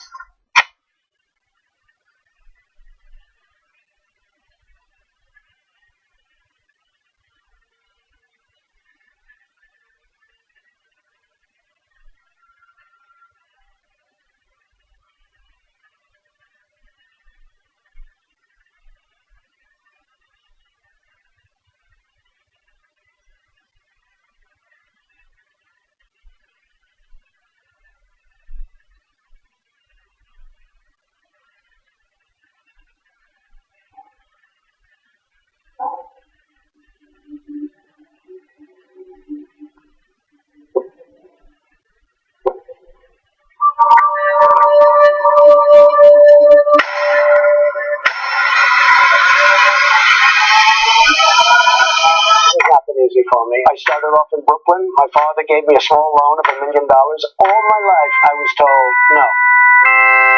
He said I had small hands. They're not small, huh? I never heard that one before.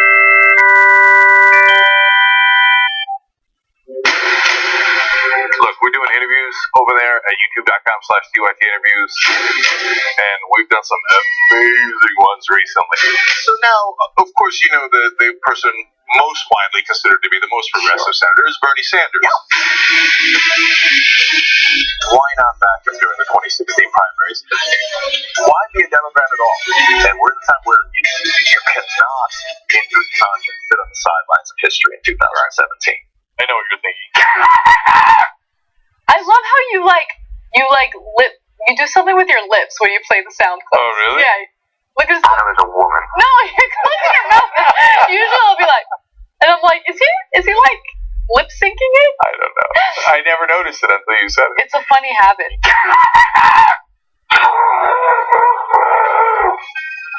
It's not human intelligence! TYT member. You're kicking me out the door. You're kicking me out the door.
All right, back on the Young Turks. It's just time for one tweet. Annie wrote this in before we came to the same conclusion, but other women have to work with him still, I assume, referring to the guy who remained on the 08 Clinton campaign.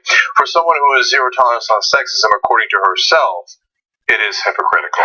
Yeah, but again, like, great. Hey, by the way, you want to get a major party candidate for hypocrisy? Congratulations, you can do it every goddamn day. Good for you. Yes, they are hypocrites. Yeah, it's inevitable. Okay, guys, State of the Union's on Tuesday. Bernie owns 3 houses. Yeah. Oh, Jesus, man. I was totally agreeing with you until you had to do that. Come on, man. And three And he probably has Escalades. he's got some cars probably too. He has like 4 suits, 8 ties. I hear he uses more than 13 gallons of water per day. He does, yeah. Okay, so guys, remember, State of the Union is on Tuesday. We're going to cover it here. Obviously, we'll have the regular show at 6 to 8 p.m., but then at 9 p.m. Eastern, all the way to 11:30 p.m., we're not only going to cover the State of the Union, and we're going to do play-by-play on it, and then analysis afterwards, tyt.network.com/live.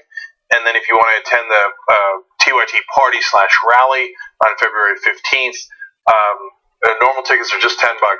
tytnetwork.com/party. We want as many of you as possible to come. That's why we kept the prices that low. So tytnetwork.com/party. And if you want to get a very stable Genius shirt, obviously shop tyt.com. This morning too, a nice older woman was like, "Oh, I like that shirt. Where can I get it?" I'm like, "Well, thank you for asking. Shop tyt.com."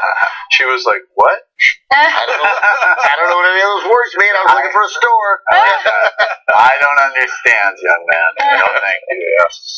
Okay, I'm going to leave you guys with a story that will terrify you, so you'll, have something to think about over the weekend. ICE has been given permission to utilize data that has been collected by a company known as Vigilant Solutions. Vigilant Solutions is a company that has collected data on our license plates, and they have been tracking each and every one of us, and that data is very valuable to ICE agents who want to really ramp up their efforts in deporting undocumented immigrants. Now, ICE has officially gained agency-wide access to a nationwide license plate recognition database. So this impacts every single one of us. And the amount of information they have on us because of this license plate tracking is really something that concerns me. It gives the agency access to billions of license plate records and new powers of real-time location tracking. So to give you an idea of how much data there is on our whereabouts and on these license plates, Vigilant Solutions has amassed a database of more than 2 billion license plate photos by ingesting data from partners like vehicle repossession agencies and other private groups. They've also partnered up with local law enforcement agencies, often collecting even more data from camera-equipped police cars. So to give you a sense of how they would track us and how easily they could do so as a result of this new power that they've been given, a historical search would turn up every place a given license plate has been spotted in the last 5 years, a detailed record of the target's movements. The data could be used to find a given subject's residence or even identify associates if a given car is regularly spotted in a specific parking lot. Also, ICE agents can receive instantaneous email alerts whenever a new record of a particular plate is found, a system known internally as a hot list. Clever name. Yeah. Just 2 things jump out about this. One, I always like to focus on the whole amazing infrastructure going back to the Bush administration of all the private companies, that it's like a self-licking ice cream cone. That's another reason why certain tech types actually were interested in Trump. There's a ton of money to be made in contracts related to tracking people. But I mean, beyond escalating this sort of vicious attack on immigrants, you've had administration officials float even, looking at politicians in sanctuary cities that aren't enforcing these laws, supposedly. Church groups are being monitored. Mm-hmm. So when you talk about the jump from how can this type of massive invasion of all of our civil liberties will start to translate beyond the abuse of immigrants, it's going to go to civil society that's trying to protect people's rights. And you're going to see that bridge immediately. And it will also be a self-licking ice cream cone, so that even if these things are reformed, these companies are going to have a whole new gravy train of contracts that came out of the Bush administration with private contractors and forces in Afghanistan and Iraq. So here's a fun prediction. Almost guarantee that they will track people going into certain churches, because certain churches will be hiding undocumented immigrants, because... Yeah, Joel Osteen's probably okay. Yeah, because the immigrant hunters are coming. But no, that goes exactly to my point. And my prediction is that the right wing won't even care that they're tracking churches. Nope. That, hey, it was one thing when they were tracking mosques, and then people were, right wing was ecstatic about that. Those terrorists. Yeah. Right. Now, when it comes to churches, they're tracking which churches you've gone to. They still won't care, because they'll think, those are Latino churches or churches that support Latinos. Right. That's not going to go. I'm going to Joel Osteen. Nobody's tracking that. I'm going to Copeland. I'm going to people who I'm giving money to so they can buy jets. I'm going to the prosperity gospel guys. I'm an idiot. Nobody needs to track me. No, this is the federal government. I love that line. Sorry. This is the federal government not just tracking undocumented immigrants, they're tracking all of us. Yeah. They have all this data on where we are, who we associate with, where we work, where we hang out. They have all this data on us. This is the definition of big government. Big Brother is watching us. And this is part and parcel of what this country has become, right? You have politicians who fearmonger about disenfranchised groups, or politicians who fearmonger about the others, those big scary others. So then everybody is so scared that they give away any and all privacy, any and all freedom that they have, because they're, peeing in their pants over, honestly, non-threats. Yeah, and to this point is where the Obama critics are dead on, because of course, right, he expanded the surveillance state, he expanded the George W. Bush surveillance state, and codified it, and it's okay. I would be able to live with it. Maybe I'm a hypocrite. Well, I'm definitely a hypocrite, but I would be able to live with it if I knew that for the rest of time the Obama guys were going to run it. But that, of course, will never happen. And of course, then look what happened. Look who gets in charge of it. And that's why, hopefully, if there ever is a vaguely progressive person running for office, they'll say the words, one of the things I'm going to do in my first 100 days is massively roll back the surveillance state. And then it's big government, it's big corporate, it's a hybridization. Yeah, and it's really to Jack's point, they'll come after the politician who says that. They absolutely will. And I think that when I was debating people like a couple years ago saying, oh, Obama does all of these programs, so it's fine, I would say, okay, I don't agree with that, but let's take your premise. And I would try to think of the most insane person that can be elected president, and I didn't quite quote You didn't come close enough. Yeah. So, let's expand about. First of all, just so you know, the reason they're saying it's agency-wide is because the Obama administration had some portions of ICE already apply this. Yeah. So they were already doing this to some degree, and real progressives like us hated it back then, and now they've made it for the entirety of ICE.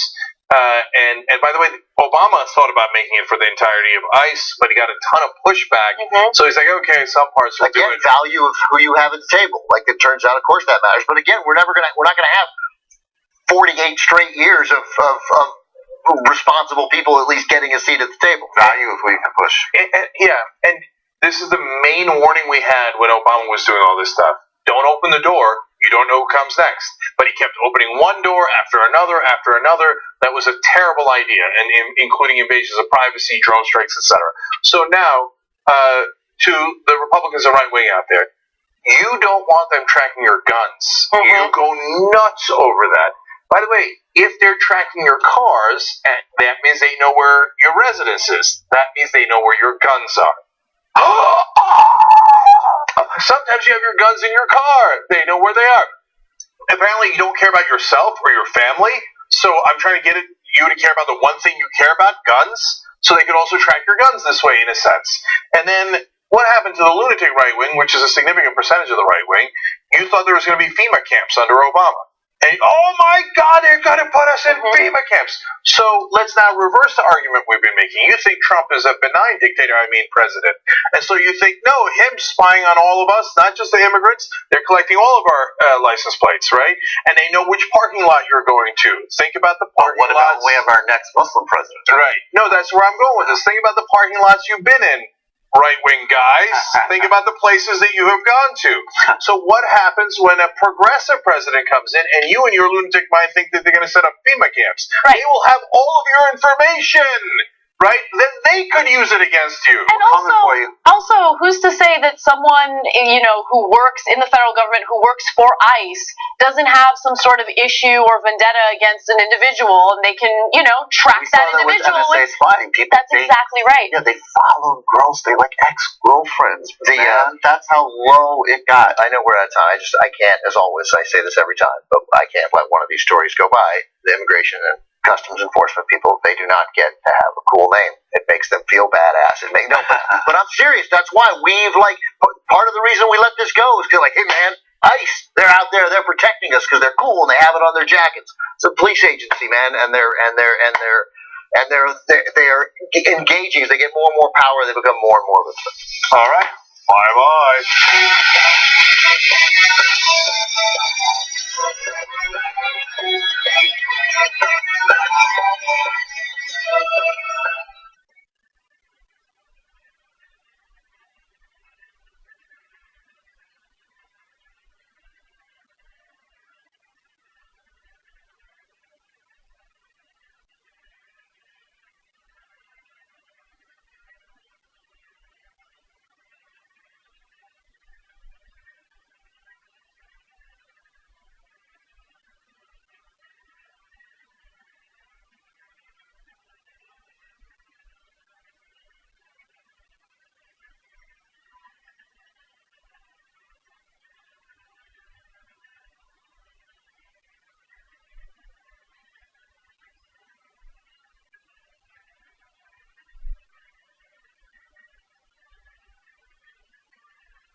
Which religion is the most trustworthy and which is the least trustworthy? According to some recent research, atheists are the least trusted, even among other atheists.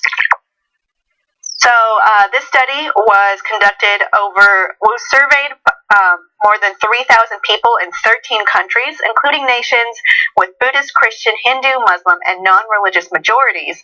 They include Australia, China, Czech Republic, Finland, Hong Kong, India, Mauritius, Netherlands, New Zealand, Singapore, UAE, UK, and the US.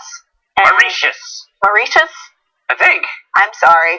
But that's a little bit off the point. Yeah. Even though I apologize for that. What they found was that entrenched moral beliefs in societies, even where they're mostly secular, are hard to beat. And what they found was, so the methodology was to have this very weird and specific scenario in which they read a description of a man who tortured animals as a child and became even more sadistically violent as he grew up, eventually murdering 5 homeless people and hiding their dismembered bodies in his basement. Very specific. And then the survey asked the participants if they thought the man was likely to be a teacher or a religious teacher. Others were asked if they thought the man was a teacher or an atheist teacher. This setup meant that no one was directly asked if they thought the man was an atheist or not, but researchers could draw conclusions by comparing how many participants said that the man would be an atheist teacher versus how many thought he'd be a religious teacher. And then people who took the survey were asked to identify their own religious beliefs or to specify no religious belief. And it was found that even atheists seem to distrust the morality of other atheists. And this seems to be pretty pervasive, not just in the United States, but, like I said, internationally, those 13 countries total. So what are the possible explanations for it? One could be that if you have some kind of religious beliefs, you're anchored to a consequence system after death, or that is a higher power than you, and that you are answering at least to something, whereas if you tell me they're an atheist, there is a possible interpretation of that where you don't answer to anything, and that prefix A to be like no God is scary, the same way like anarchist is scary because it means you believe in nothing. I think it's I have 2 hypotheses, as it were. One is that everyone grows up in a society that has different moralities imposed on it. So even if you are an atheist, you grow up in a society that views atheists in a negative light. 2, I think it's another thing is that atheists are not as quantifiable as perhaps someone who identifies as a Buddhist or a Christian or whatever, because you kind of know what you're getting versus there's a wide spectrum of what you could be getting. However, I don't necessarily agree with that because I think there are people who I would consider good Christians, and there are people who I would consider using Christianity to hide their own bigotries. Yeah. So it's just, I don't personally agree with that hypothesis, but I do think that's a reason why. For me, there's one part of me that's like, the more adjectives you add to something, the more I'm like, yeah, those fucking people. The teacher, yeah, probably dismembered stuff. An atheist teacher, Oh, for sure. A tall atheist teacher? It was absolutely a tall atheist teacher. Don't trust those tall people. It's just like more things for me to just be like, I could see that.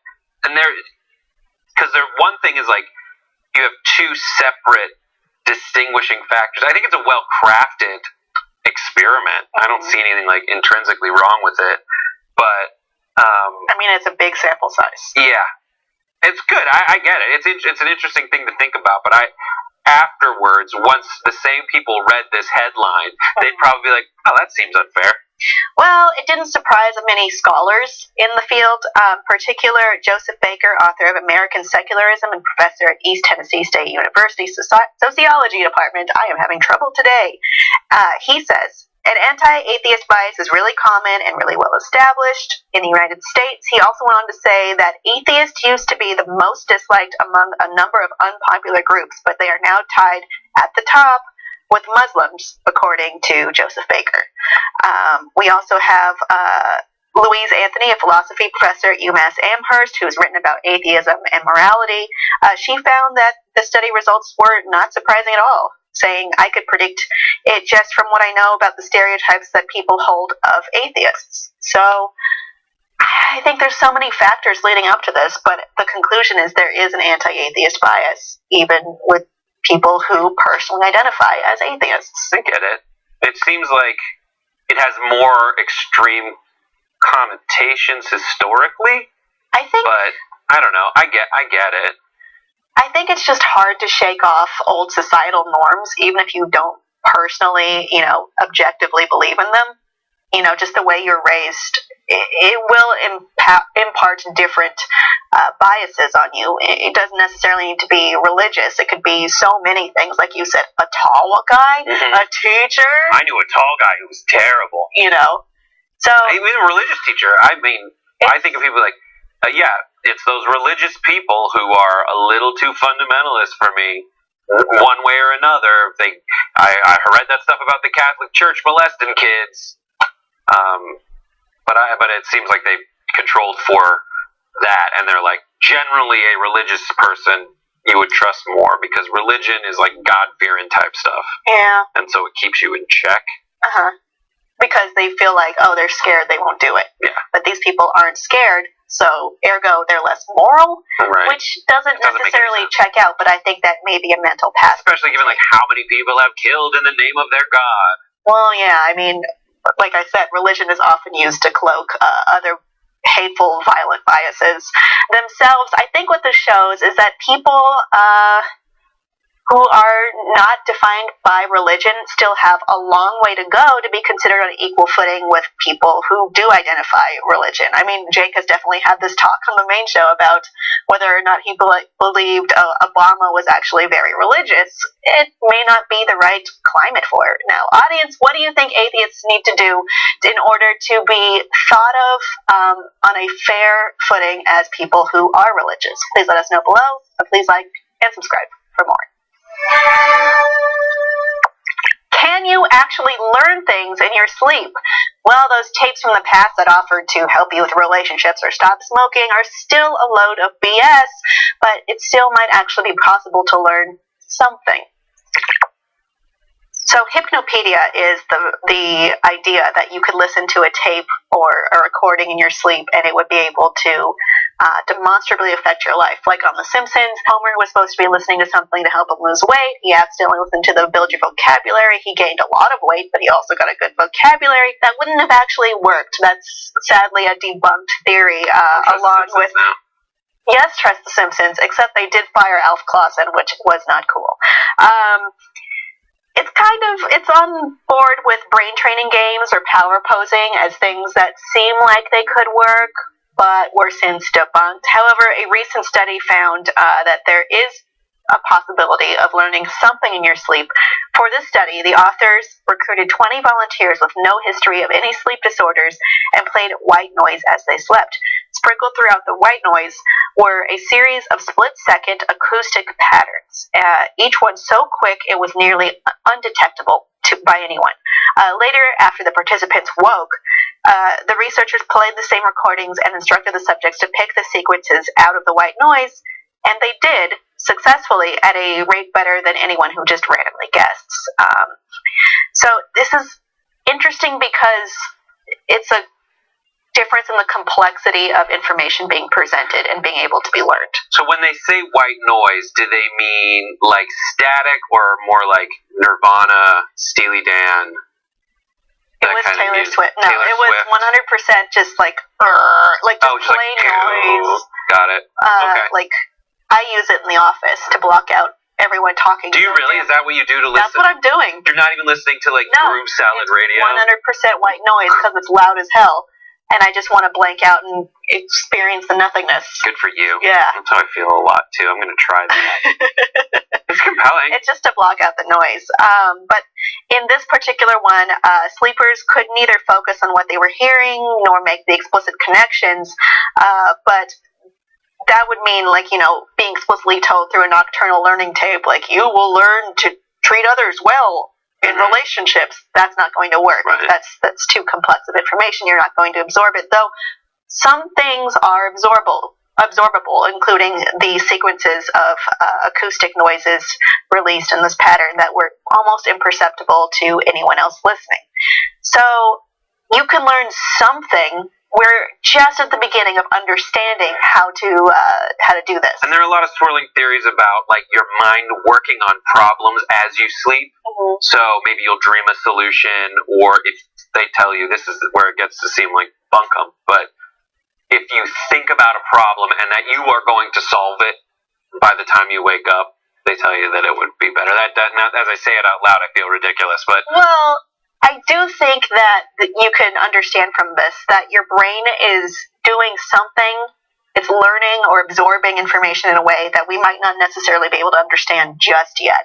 But there is something there. It's just at the very precipice of our understanding. Audience, have you ever tried to learn anything through your sleep? Or do you, like Brett, take cues from your dreams? Let us know below, and please like and subscribe for more. Naturally, you would understand that games that are universally loved would have universally high reviews, right? The people that buy them and like them would review them well. Wrong! At least on Steam. So on Steam, 6 of the top 10 games have mixed reviews. Alright, so Dota 2 has, so these two numbers. The one outside the bracket is the recent review. The overall is in the brackets themselves. So you can see a pattern of there being a little bit mixed in changes in the recent versus overall. I think there are different reasons why in each one that I could probably explain empirically. For instance, we have Dota 2. Dota 2 recently has been blamed for being the reason that Valve stopped paying attention to Half-Life 3, so people have been review bombing it. For instance, Football Manager 2017 got poor reviews for not having China localization. And then we have Grand Theft Auto 5. So people are not happy about that one in particular due to mods being disabled, and Rockstar was against it, but the owning company decided to do it anyway. Yeah, I get it. Sure. And I watch a lot of movies that are terrible. Well, I don't think those games are terrible. The thing is, I think people, what they do is they will give a negative review if they're mad about recent events in the game, gotcha. such as with Grand Theft Auto, where it was announced that they would remove all mods. And then there are other games that maybe pay more attention to things like that would be described as like pay to win or DLC, pay more. And then they'd be like, no, I'm giving this a bad review now. So I think on Steam at least, it's hard to say if a game is necessarily a bad game based on its review score. Yeah, do you think it's that it affects largely what people are playing? No, I mean, we had Team Fortress 2 on there, and I think the reason why that gets really good reviews is that it's pretty solid. It plays on most machines, even bad ones. It's free. Right. So there are many things that would lead to it, which makes me think that the review score, even if you're including recent versus overall, is not necessarily the whole picture. Maybe it needs to be altered. Yeah, I don't play any of those games on Steam. Uh-huh. I'm a console guy, and I'll only buy like 2 games a year and play the shit out of them. Yeah. And then I will also... I remember your Fallout 4. Yeah. Yeah.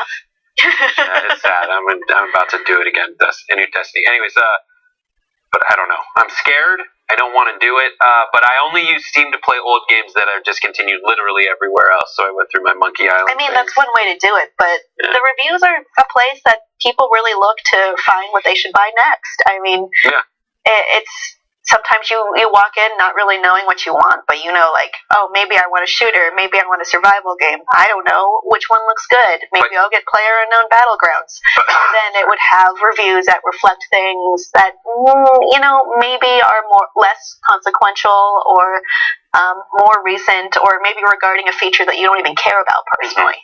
So I think this could lead to more, or should lead to more nuanced reviews themselves. Audience, when you're looking at game reviews, does it affect what games you actually buy? Please let us know below, and please like and subscribe for more.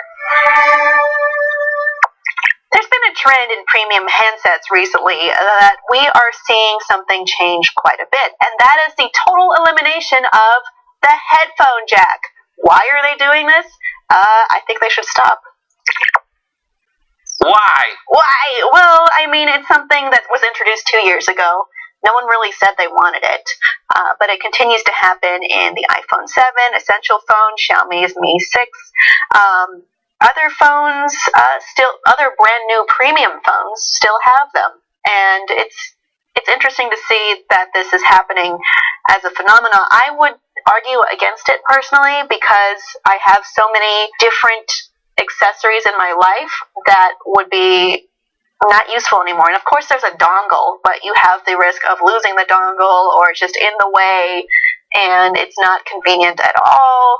It's not something I ever asked for. You're not going to win this fight. I know I'm ever. not. There's no way you'll ever win this fight. They've made the decision and they're in charge. Not all of them though. That's the problem. Like half and half are like, yeah, no more headphone jack. The other half are like, yeah, keep it. You can continue to use your expensive headphones. That's the issue. Is it's inconsistent is the issue. But there for the iPhone 1000 or whatever one I have, because I'm ahead.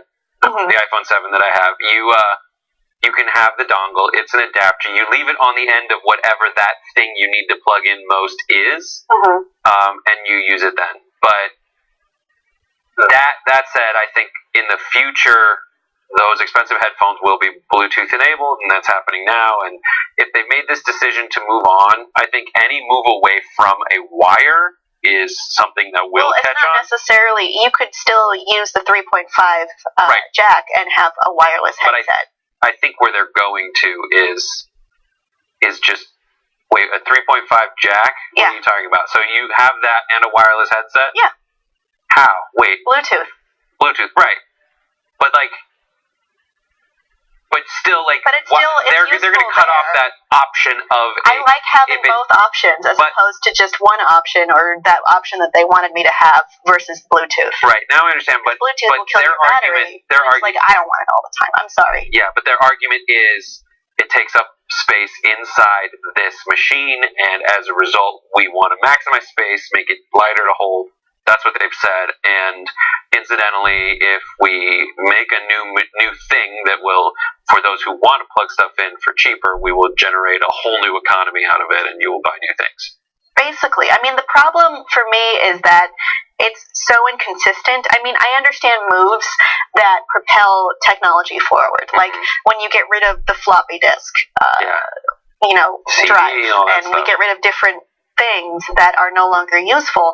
But I think it's because the industry itself is so inconsistent on this. It's not a useful move. It's troublesome. I have to buy accessories that I could lose or break, or they're just large and clunky. It's the cusp zone that we're in. The same zone folks were in when there was Betamax and VHS and Blu-ray and HD DVD, when the universal aspect of a format is still being meted out. And I think they've started it.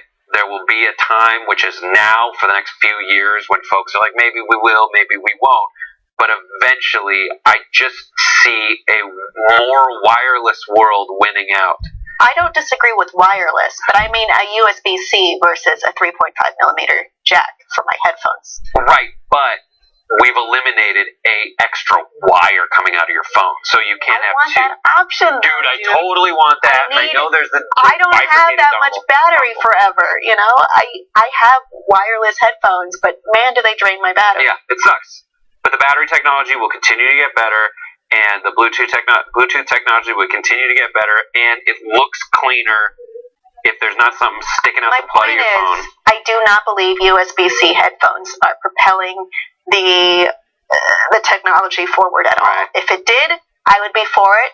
But I think now it's just confusing and inconvenient. And perhaps we should do away with all of them, like you say. Perhaps there should be something there that is more useful and more ubiquitous, aka the 3.5 millimeter headphone So jack. easy. It's just so easy. I mean, audience, do you prefer USB-C? Do you prefer the elimination of the headphone jack for whatever reason? Perhaps the fidelity is better. Perhaps you think it's more technologically solvent. Please let us know why. And please like and subscribe for more. Hey guys, welcome back to Think Tank. I'm Hannah Cranston and this is Nando Vila, and we have an awesome show for you today. First, we're going to start off and talk about climate change.